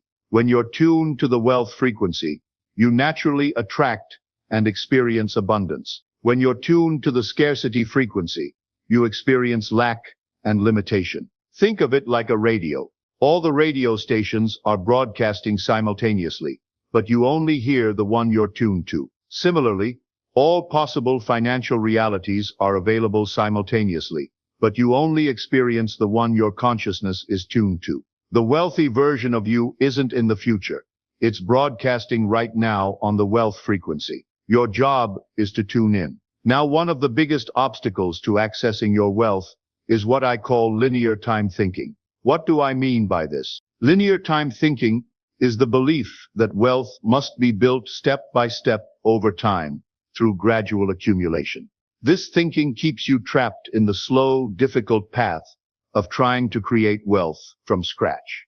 But consciousness operates outside of linear time. In consciousness, you can step directly into the wealthy version of yourself right now. When you do this, the external world then rearranges itself to match your new inner reality, bringing you the opportunities, resources, and circumstances that align with your wealth consciousness. This is why some people can go from broke to wealthy seemingly overnight, while others struggle for decades without significant progress. The difference isn't in their external strategies, it's in their ability to access and embody the wealth frequency. So where exactly does this parallel reality exist, where you're already wealthy? Let's explore this concept more deeply.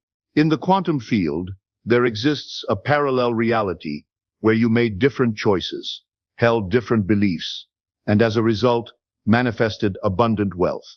In this reality, you wake up each morning with complete financial security. You make decisions based on what you want, not what you can afford. Money flows to you through multiple streams, with apparent ease. You contribute generously to causes you care about. You live in beautiful surroundings that reflect your success.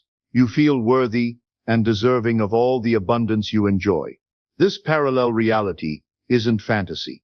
It's as real as your current reality. The only difference is that you're not currently experiencing it, because your consciousness isn't aligned with it.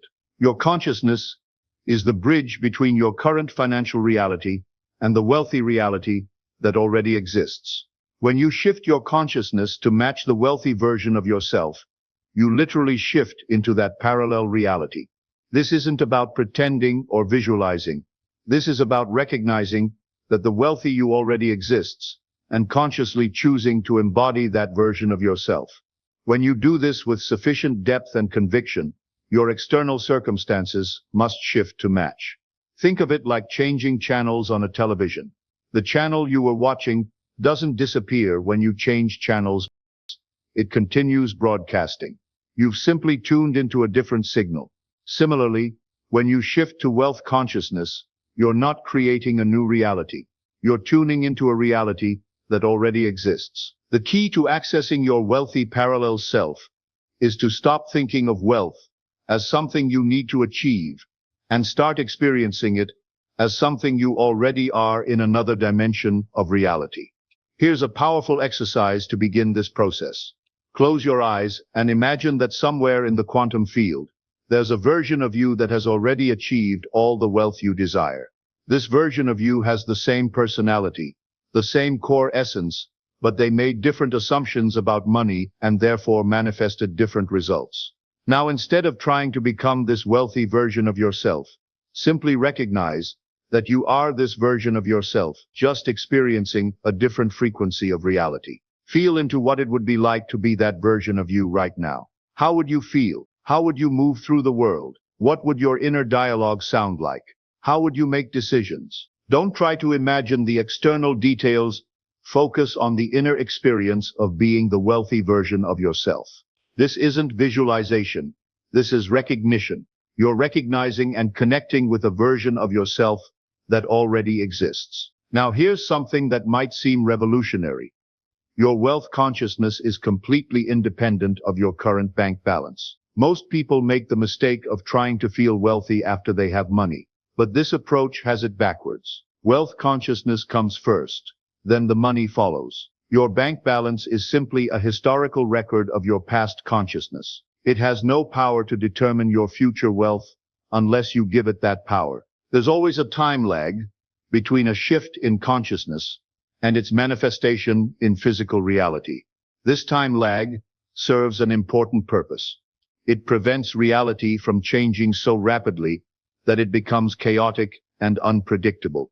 However, this time lag often confuses people who are new to consciousness-based wealth creation. They assume wealth consciousness and then look immediately at their bank account for confirmation. When they don't see instant results, they conclude that the approach doesn't work and return to scarcity consciousness. But here's what's actually happening.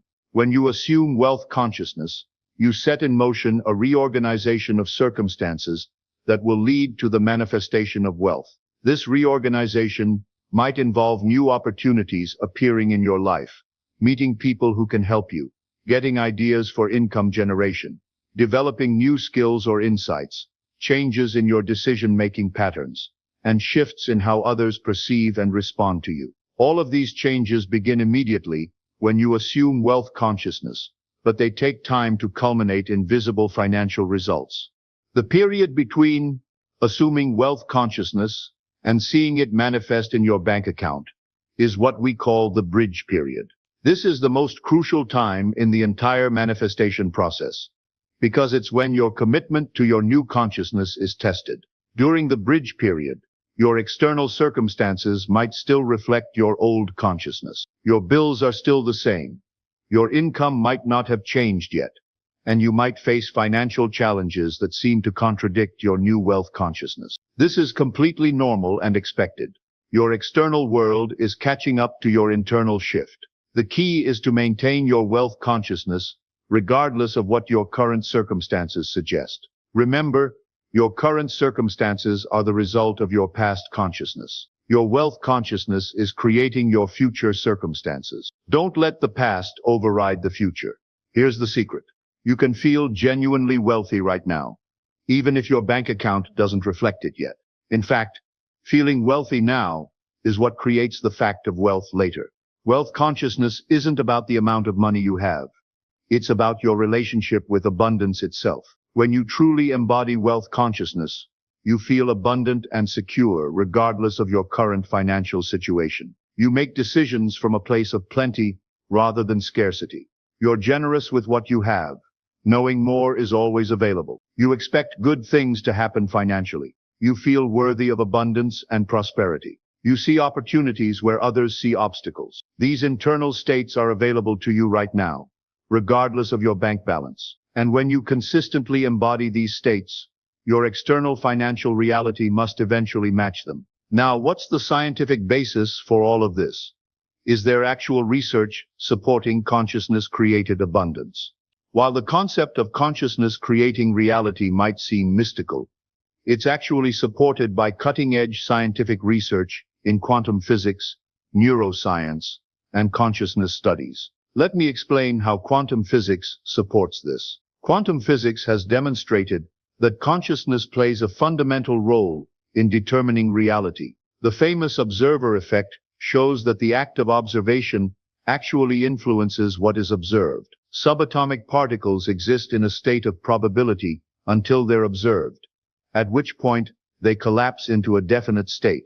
This suggests that consciousness doesn't just observe reality, it participates in creating reality. When you observe your life from wealth consciousness rather than scarcity consciousness, you're literally influencing the quantum field to manifest experiences that match your observation.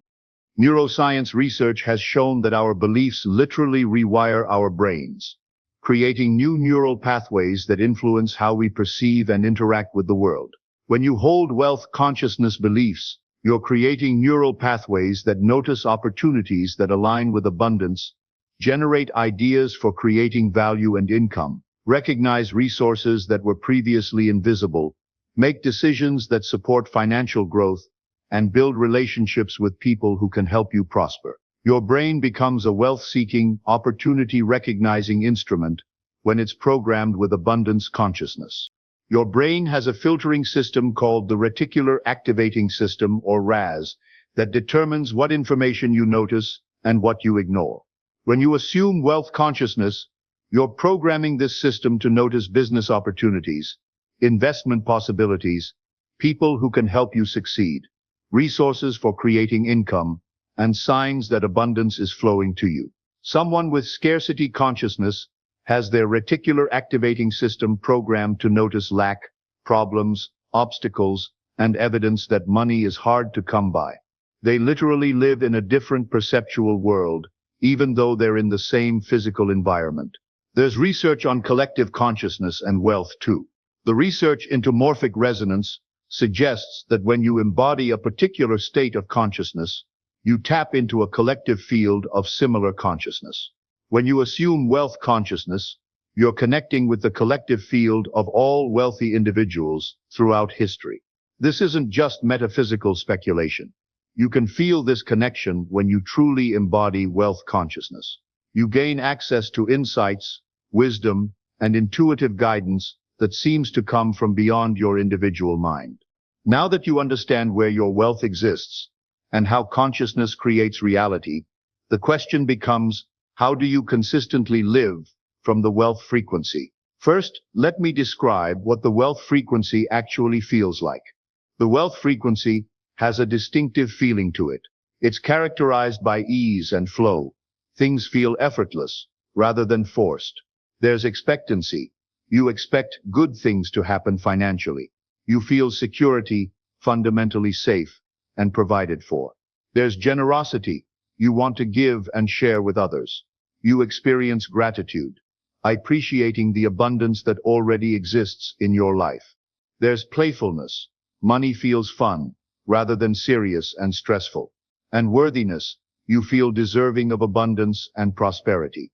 When you're consistently operating from these feelings, you're tuned to the wealth frequency. Money, opportunities, and resources naturally flow toward this frequency. Now, what does the scarcity frequency feel like in comparison?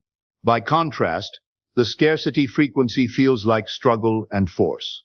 Everything feels difficult and requires excessive effort. There's worry. You're constantly concerned about not having enough.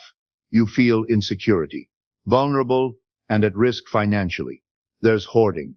You want to hold on to what you have out of fear. You experience resentment, feeling bitter about others' success or your lack thereof. Everything feels serious. Money feels heavy and stressful. And there's the feeling of unworthiness. You don't feel deserving of abundance. When you're operating from these feelings, you're tuned to the scarcity frequency, which can only attract more experiences of lack and limitation. The key to accessing your wealth is learning to consciously shift from the scarcity frequency to the wealth frequency. Here are some immediate techniques. First, try the assumption shift. Instead of thinking I need money, assume money flows to me easily. Feel the difference between these two states. Second, use the gratitude amplifier. Focus on abundance that already exists in your life. Health, relationships, opportunities, even basic needs being met. Gratitude for existing abundance tunes you to the frequency for more abundance. Third, embody the wealthy identity. Ask yourself, how would I feel right now if I were already wealthy? Then embody that feeling regardless of your current circumstances. Fourth, practice the generous act. Do something generous, even if small. Generosity can only come from abundance consciousness and immediately shifts you to the wealth frequency. Now let me make something crystal clear for you. Your wealth exists right now. It's not in the future. It's not dependent on external circumstances changing, and it's not something you need to earn or deserve. Your wealth exists in the quantum field of infinite abundance. Your wealthy self exists in a parallel reality. The wealth frequency is broadcasting right now, waiting for you to tune in. The only thing standing between you and the experience of wealth is your willingness to accept that it already exists and to embody the consciousness that matches it. In our next episode, we'll explore the specific principles of assumption and how to apply them to wealth creation. You'll learn the exact difference between hoping for money and assuming wealth, and why this distinction makes all the difference in your financial results. But for now, simply rest in this knowing. Somewhere in the quantum field, you are already abundantly wealthy. Your job isn't to create this wealth. It's to accept it, embody it, and allow it to manifest in your experience. The wealth frequency is calling. In the comments below, declare I'm ready to tune into my money frequency. Remember, your wealth exists now. Your wealthy self is real, and the frequency is available to you right now. Beloved, you are not limited to one dream, one desire, or one expression of life. The power that creates worlds lives within you, and it knows no division. To manifest multiple things at once is not only possible, it is natural. For you are the operant power, and imagination is the only reality. Understand this. Every desire springs from the same source, your inner world. Just as countless fruits grow from a single tree, so do countless manifestations flow from the one invisible power within you. There is no struggle, no competition, and no conflict. Each desire belongs to you by divine right, waiting only for your assumption of its reality. You do not manifest by labor or by effort, but by inner acceptance. What you inwardly assume to be true must clothe itself in the garments of the outer world. If you desire health, wealth, love, and success, you need not choose one over the other. Instead, dwell in the feeling of each as though already fulfilled. Imagine the conversations you would have if you were already wealthy. Feel the warmth of love if your relationship were already perfect. Experience the peace of health restored. Each state lives within you, awaiting your recognition. Do not concern yourself with how or when these desires will unfold. The how is not your work, the unseen power arranges that. Your work is simply to rest in the end, to feel natural in the state of fulfillment. When you can close your eyes and live as though your desires are already yours, you have planted the seed. And just as seeds sprout in their own time, so too will your manifestations blossom. Sometimes one by one, sometimes all together. Many ask, but can I truly manifest many things at once? I tell you, yes. For in imagination, you are not bound by time, space, or order. You can be loved, wealthy, successful, and healthy simultaneously, because in the unseen world, all things already exist. You are merely aligning yourself with the version of you who already has them. Release doubt. Do not measure your progress by the outer world, for appearances often lag behind the inner acceptance.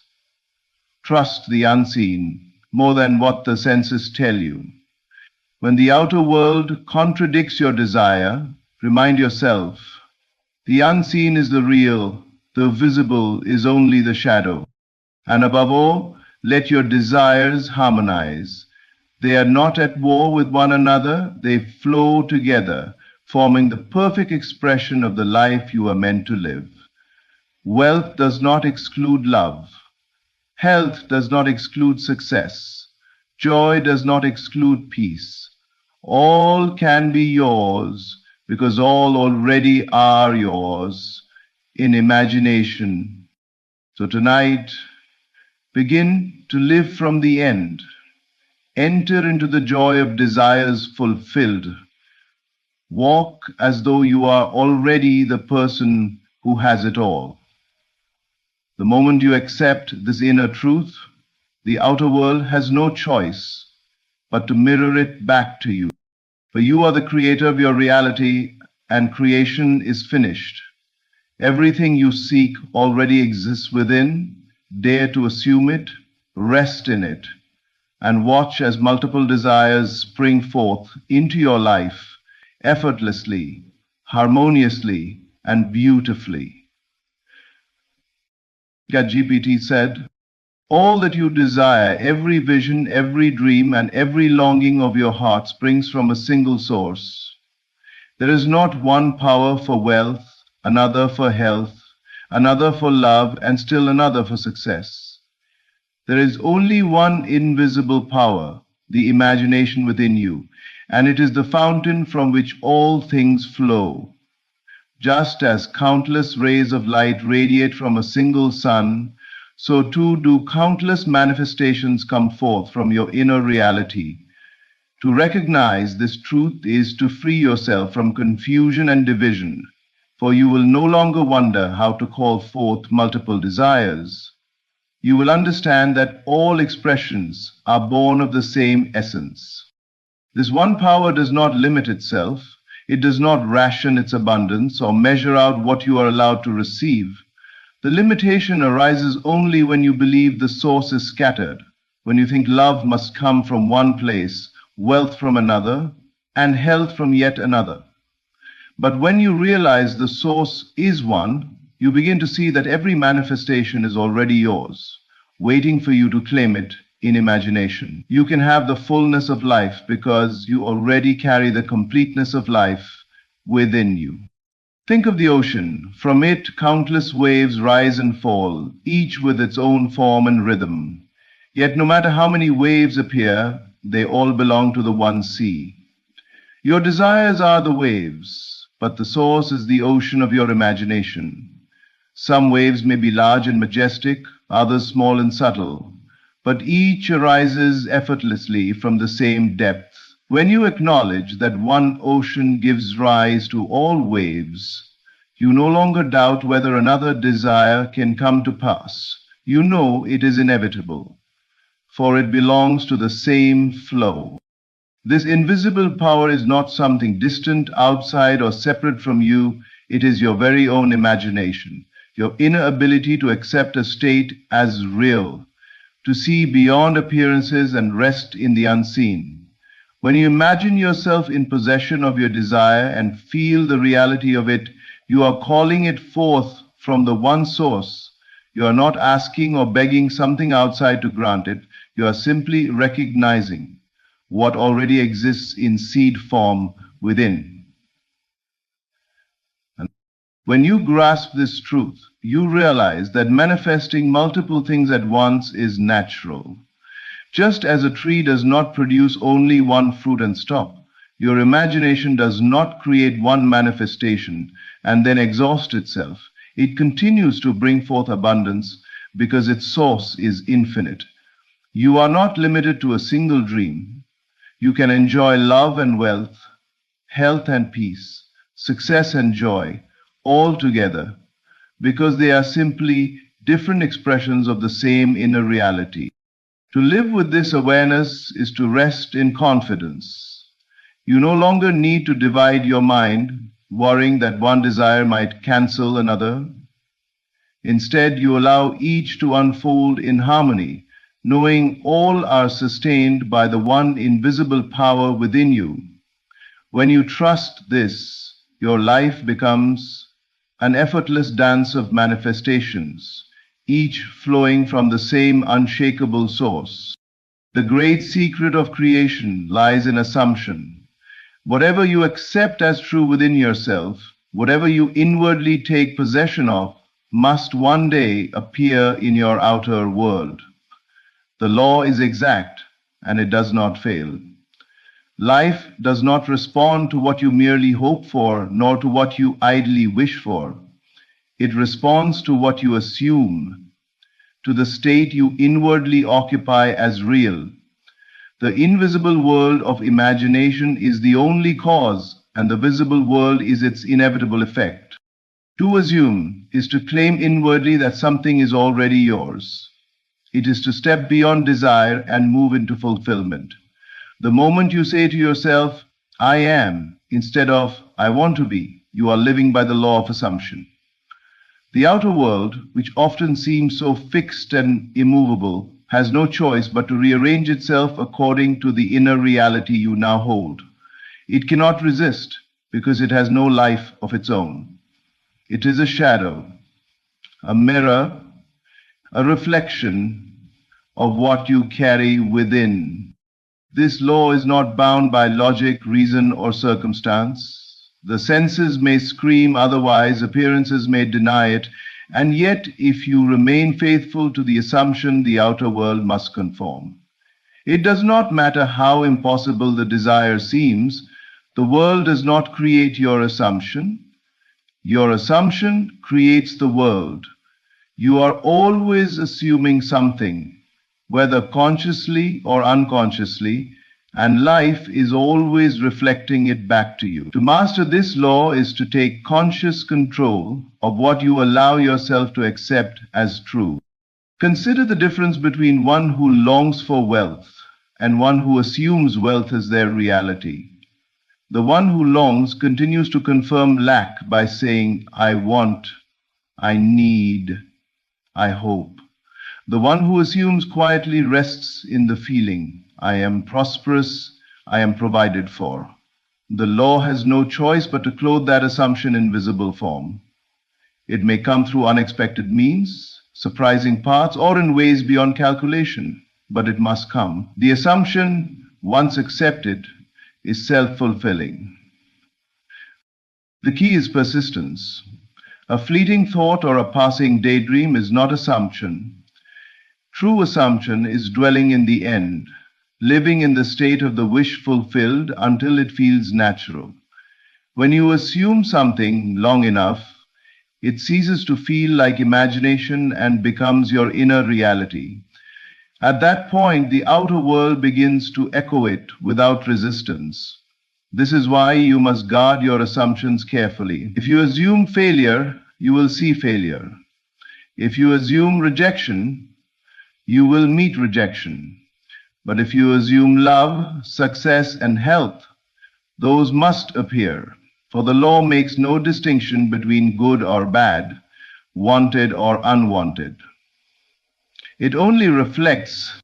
Therefore, dare to assume the highest and noblest for yourself.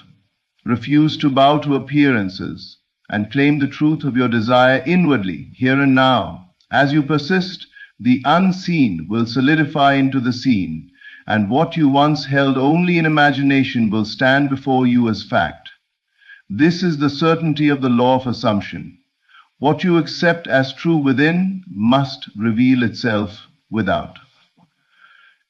To live in the end is to step into the reality of your desire before it takes shape in the outer world. It is to bypass the waiting, the hoping, the striving, and instead dwell in the inner knowing that it is already accomplished. This is not daydreaming or wishful thinking. It is a deliberate act of consciousness, a shift in identity from the one who seeks to the one who has found. When you live as though your desire is already fulfilled, you align yourself with the version of reality in which it is fact. And that alignment inevitably calls it forth into manifestation. Every desire you hold exists now in unseen form. Creation is finished and nothing new is being made. You are simply moving into awareness of that which already is.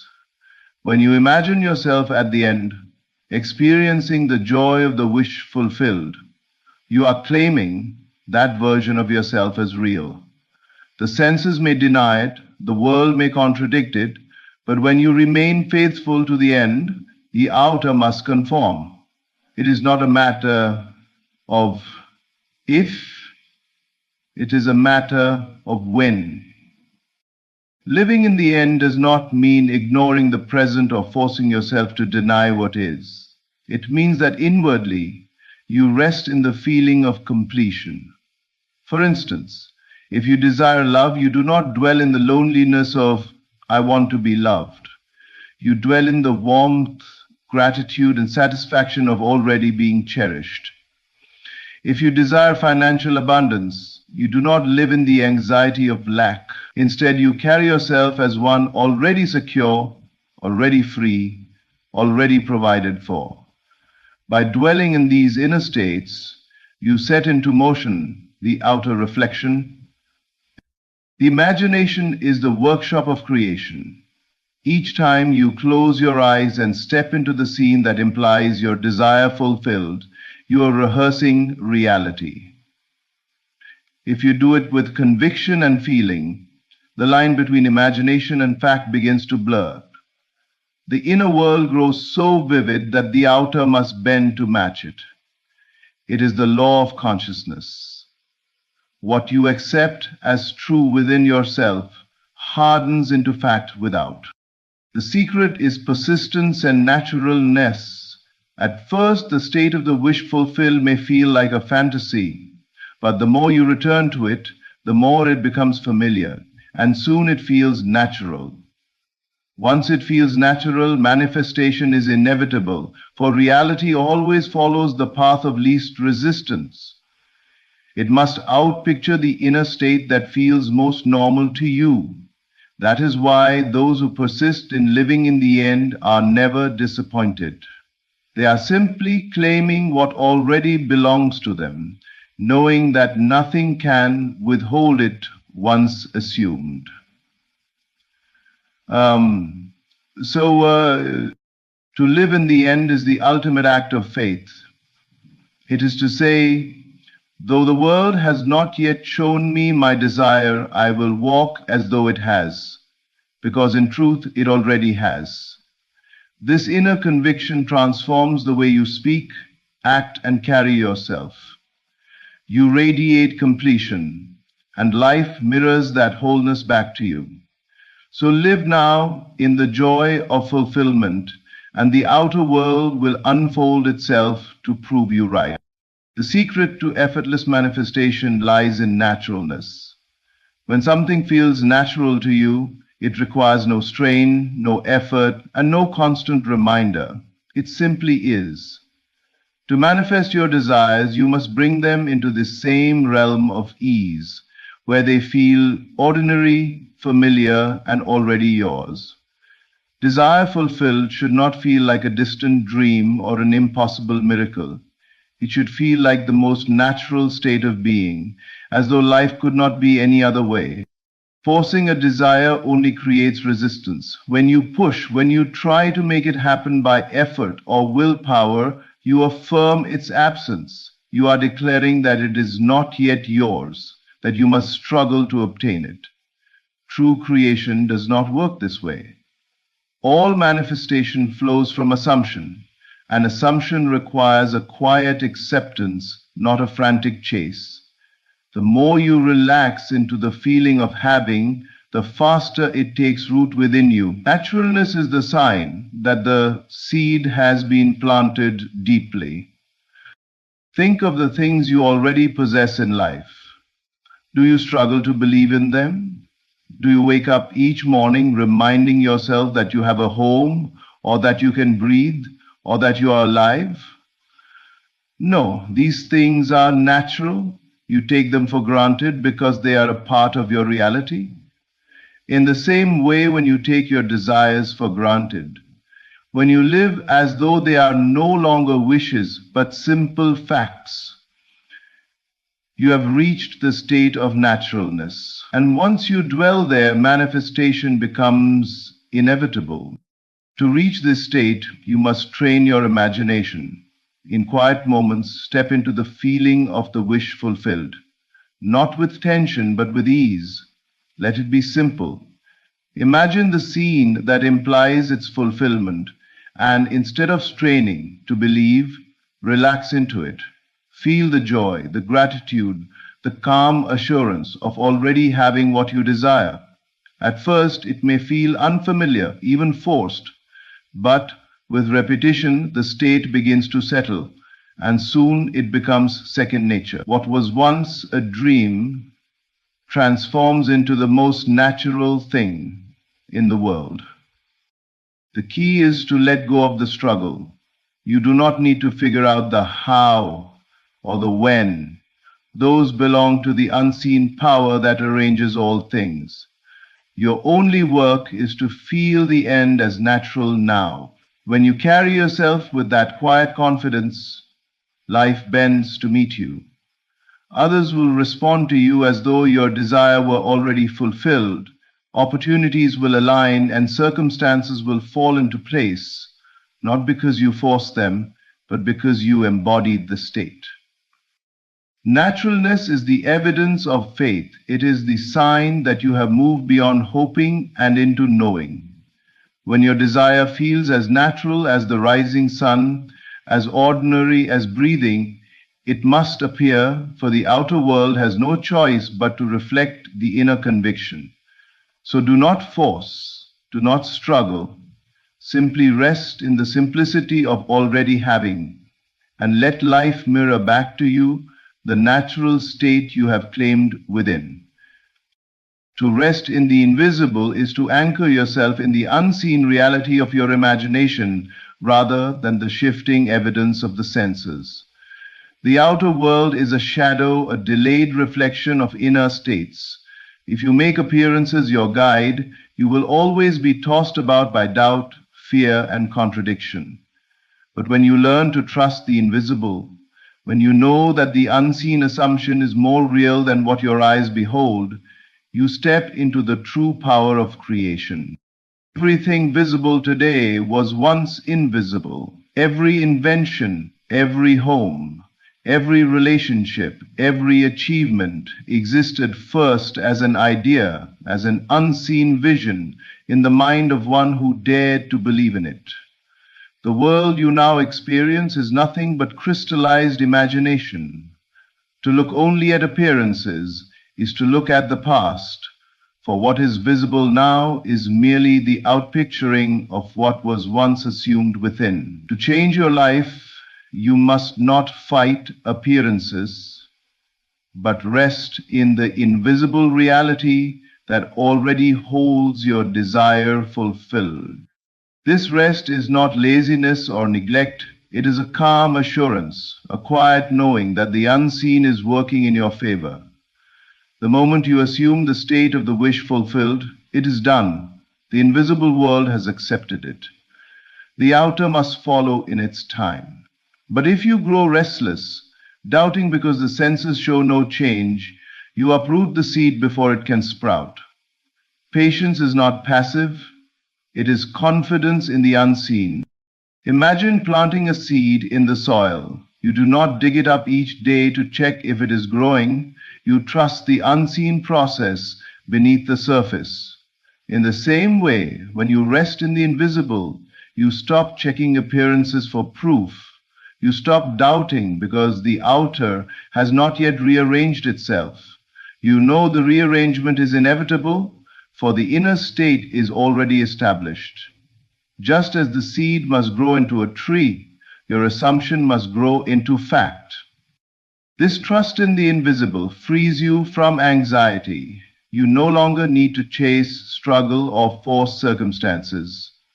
You know the power that shapes worlds is already at work, unseen but unstoppable.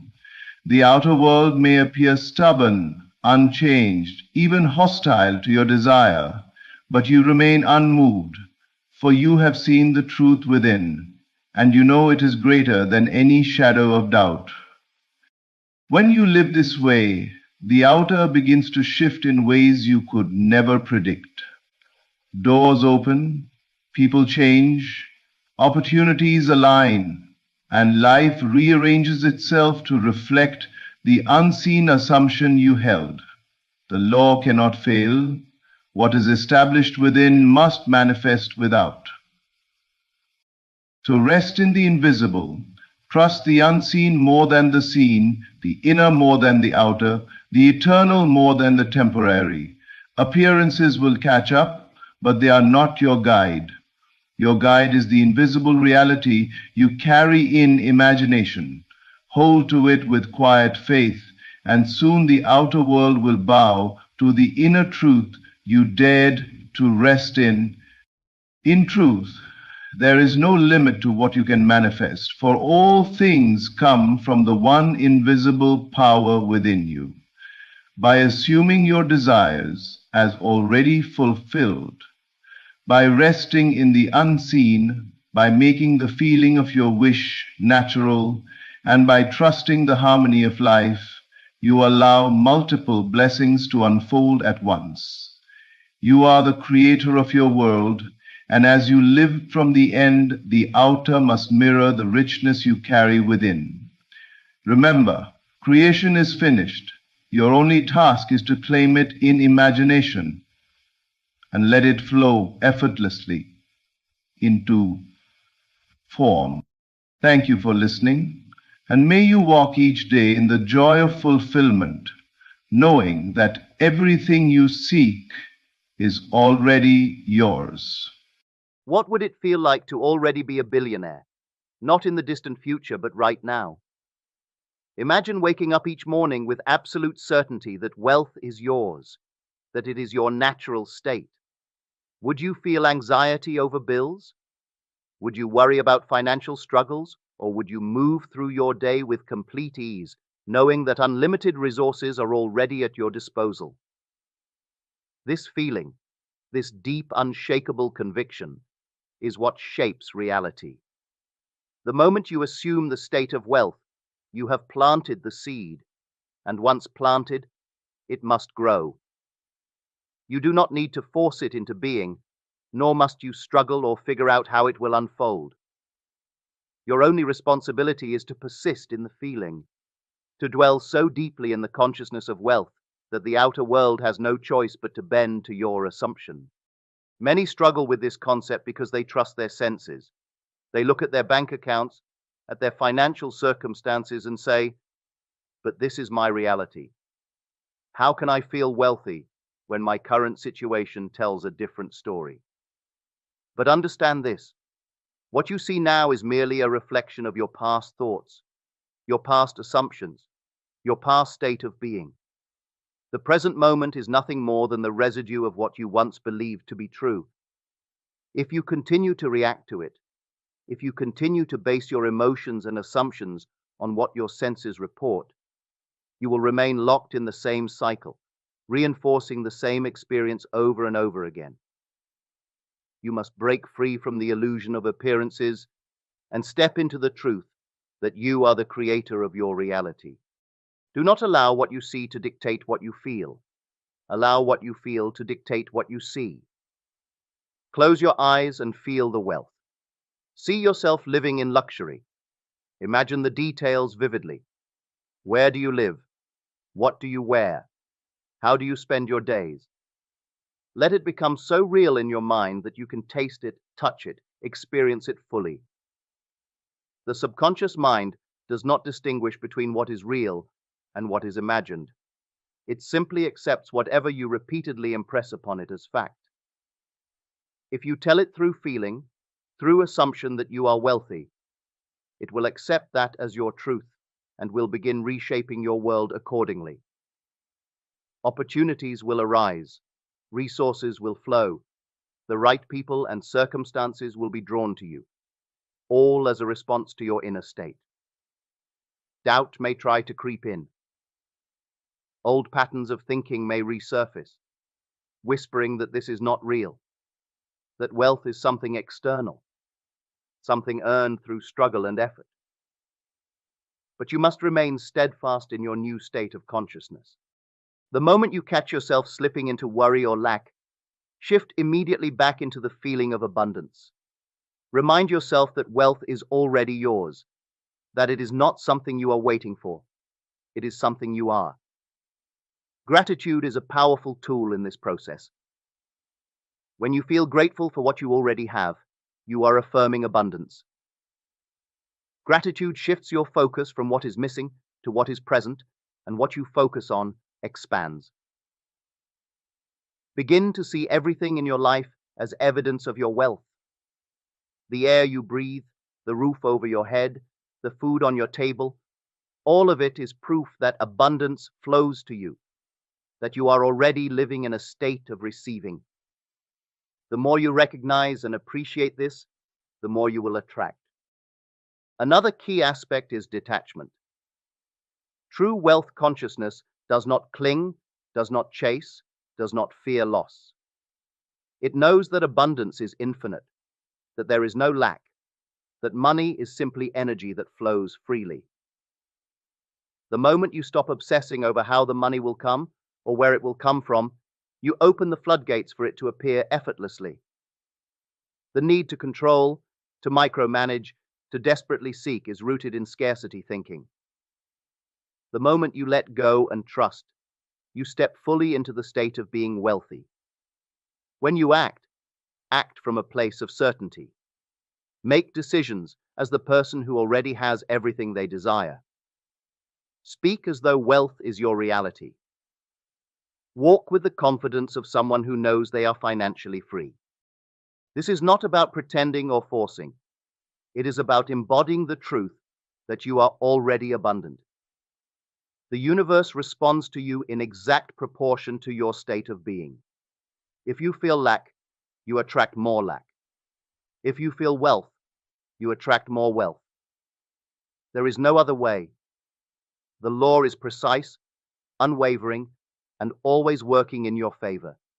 It does not matter where you are now, what your past has been, or what others believe about you. The moment you claim wealth as your inner truth, it must become your outer reality. The feeling comes first, and then the evidence follows. It has always been this way, and it will always be this way. Your external world is nothing more than a mirror, reflecting the state of your inner world. Every thought you think, every assumption you hold, every feeling you dwell in, is projected outward and shapes the world you experience. The mistake most people make is believing that change must first happen externally before they can feel differently internally. They believe they must wait for circumstances to improve before they can feel wealthy, secure, or abundant. But this is the great illusion. The truth is that your world is simply responding to you. It is showing you what you most deeply believe about yourself and life. If you want to change your financial situation, you must first change your consciousness. Consciousness is the foundation of all experience. What you assume to be true about yourself and the world will manifest in your life with absolute precision. If you believe that money is scarce, that wealth is difficult to obtain, that success is reserved for a select few, then these assumptions will shape your experience. You will struggle, you will chase, and you will find yourself caught in a cycle of lack. But if you shift your inner world, if you assume that wealth is natural, that abundance flows to you effortlessly, that you are already in possession of great riches, then the world will reorganize itself to match that assumption. Your mind is the ultimate creator. Every thought you accept as truth is a seed planted in the subconscious, and once planted, it must grow.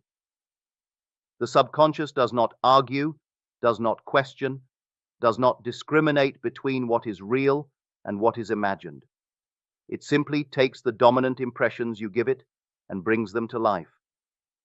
The moment you internalize a belief, the external world begins adjusting to reflect it back to you.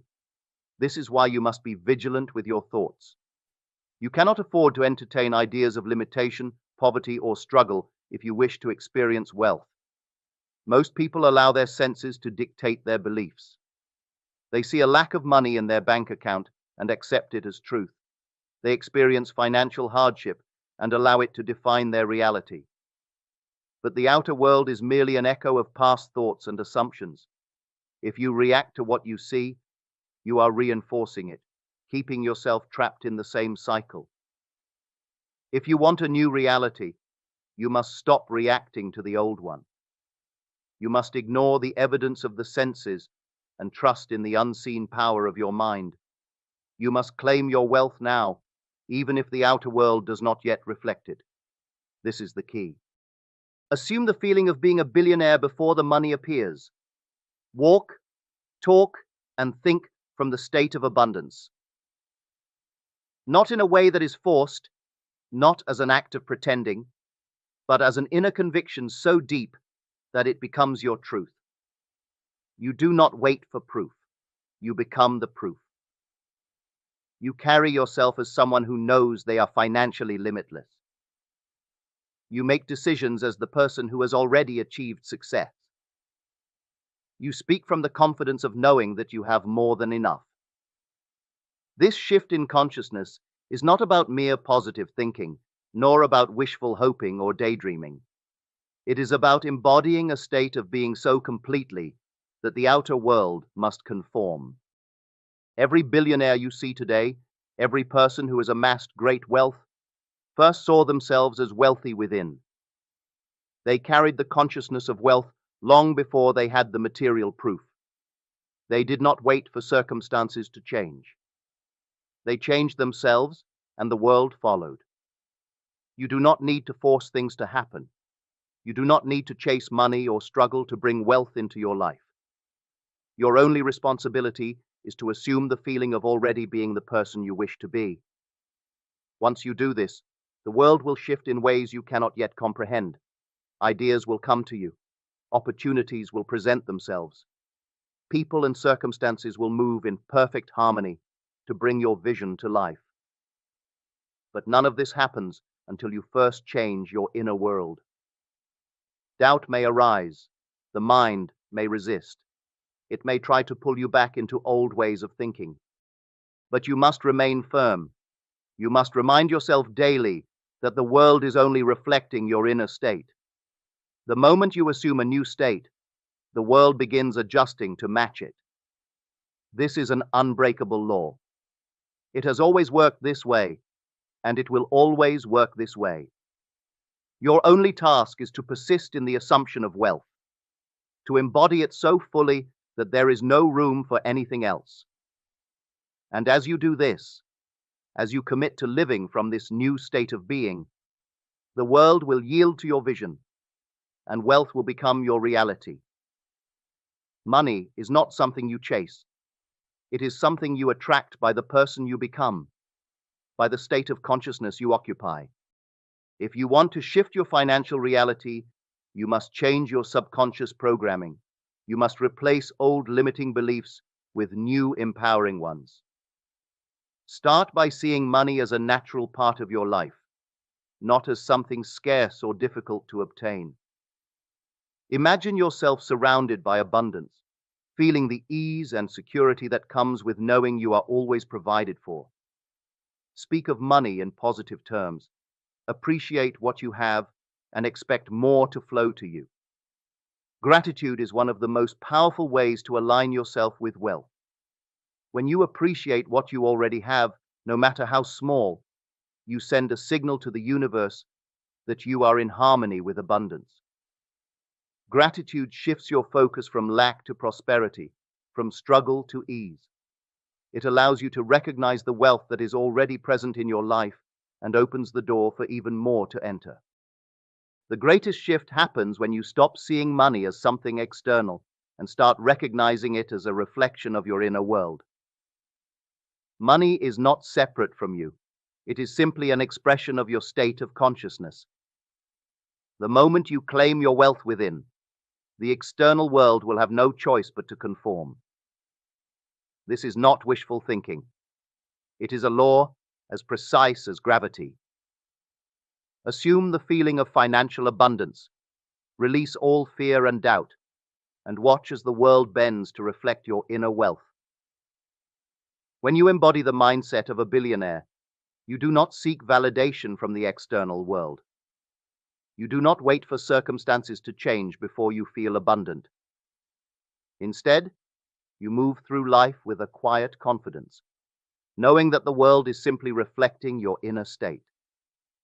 This is the secret that few understand. Wealth is not created through effort alone, but through identity. Who you are in your imagination, what you accept as true in your mind, will inevitably become your reality.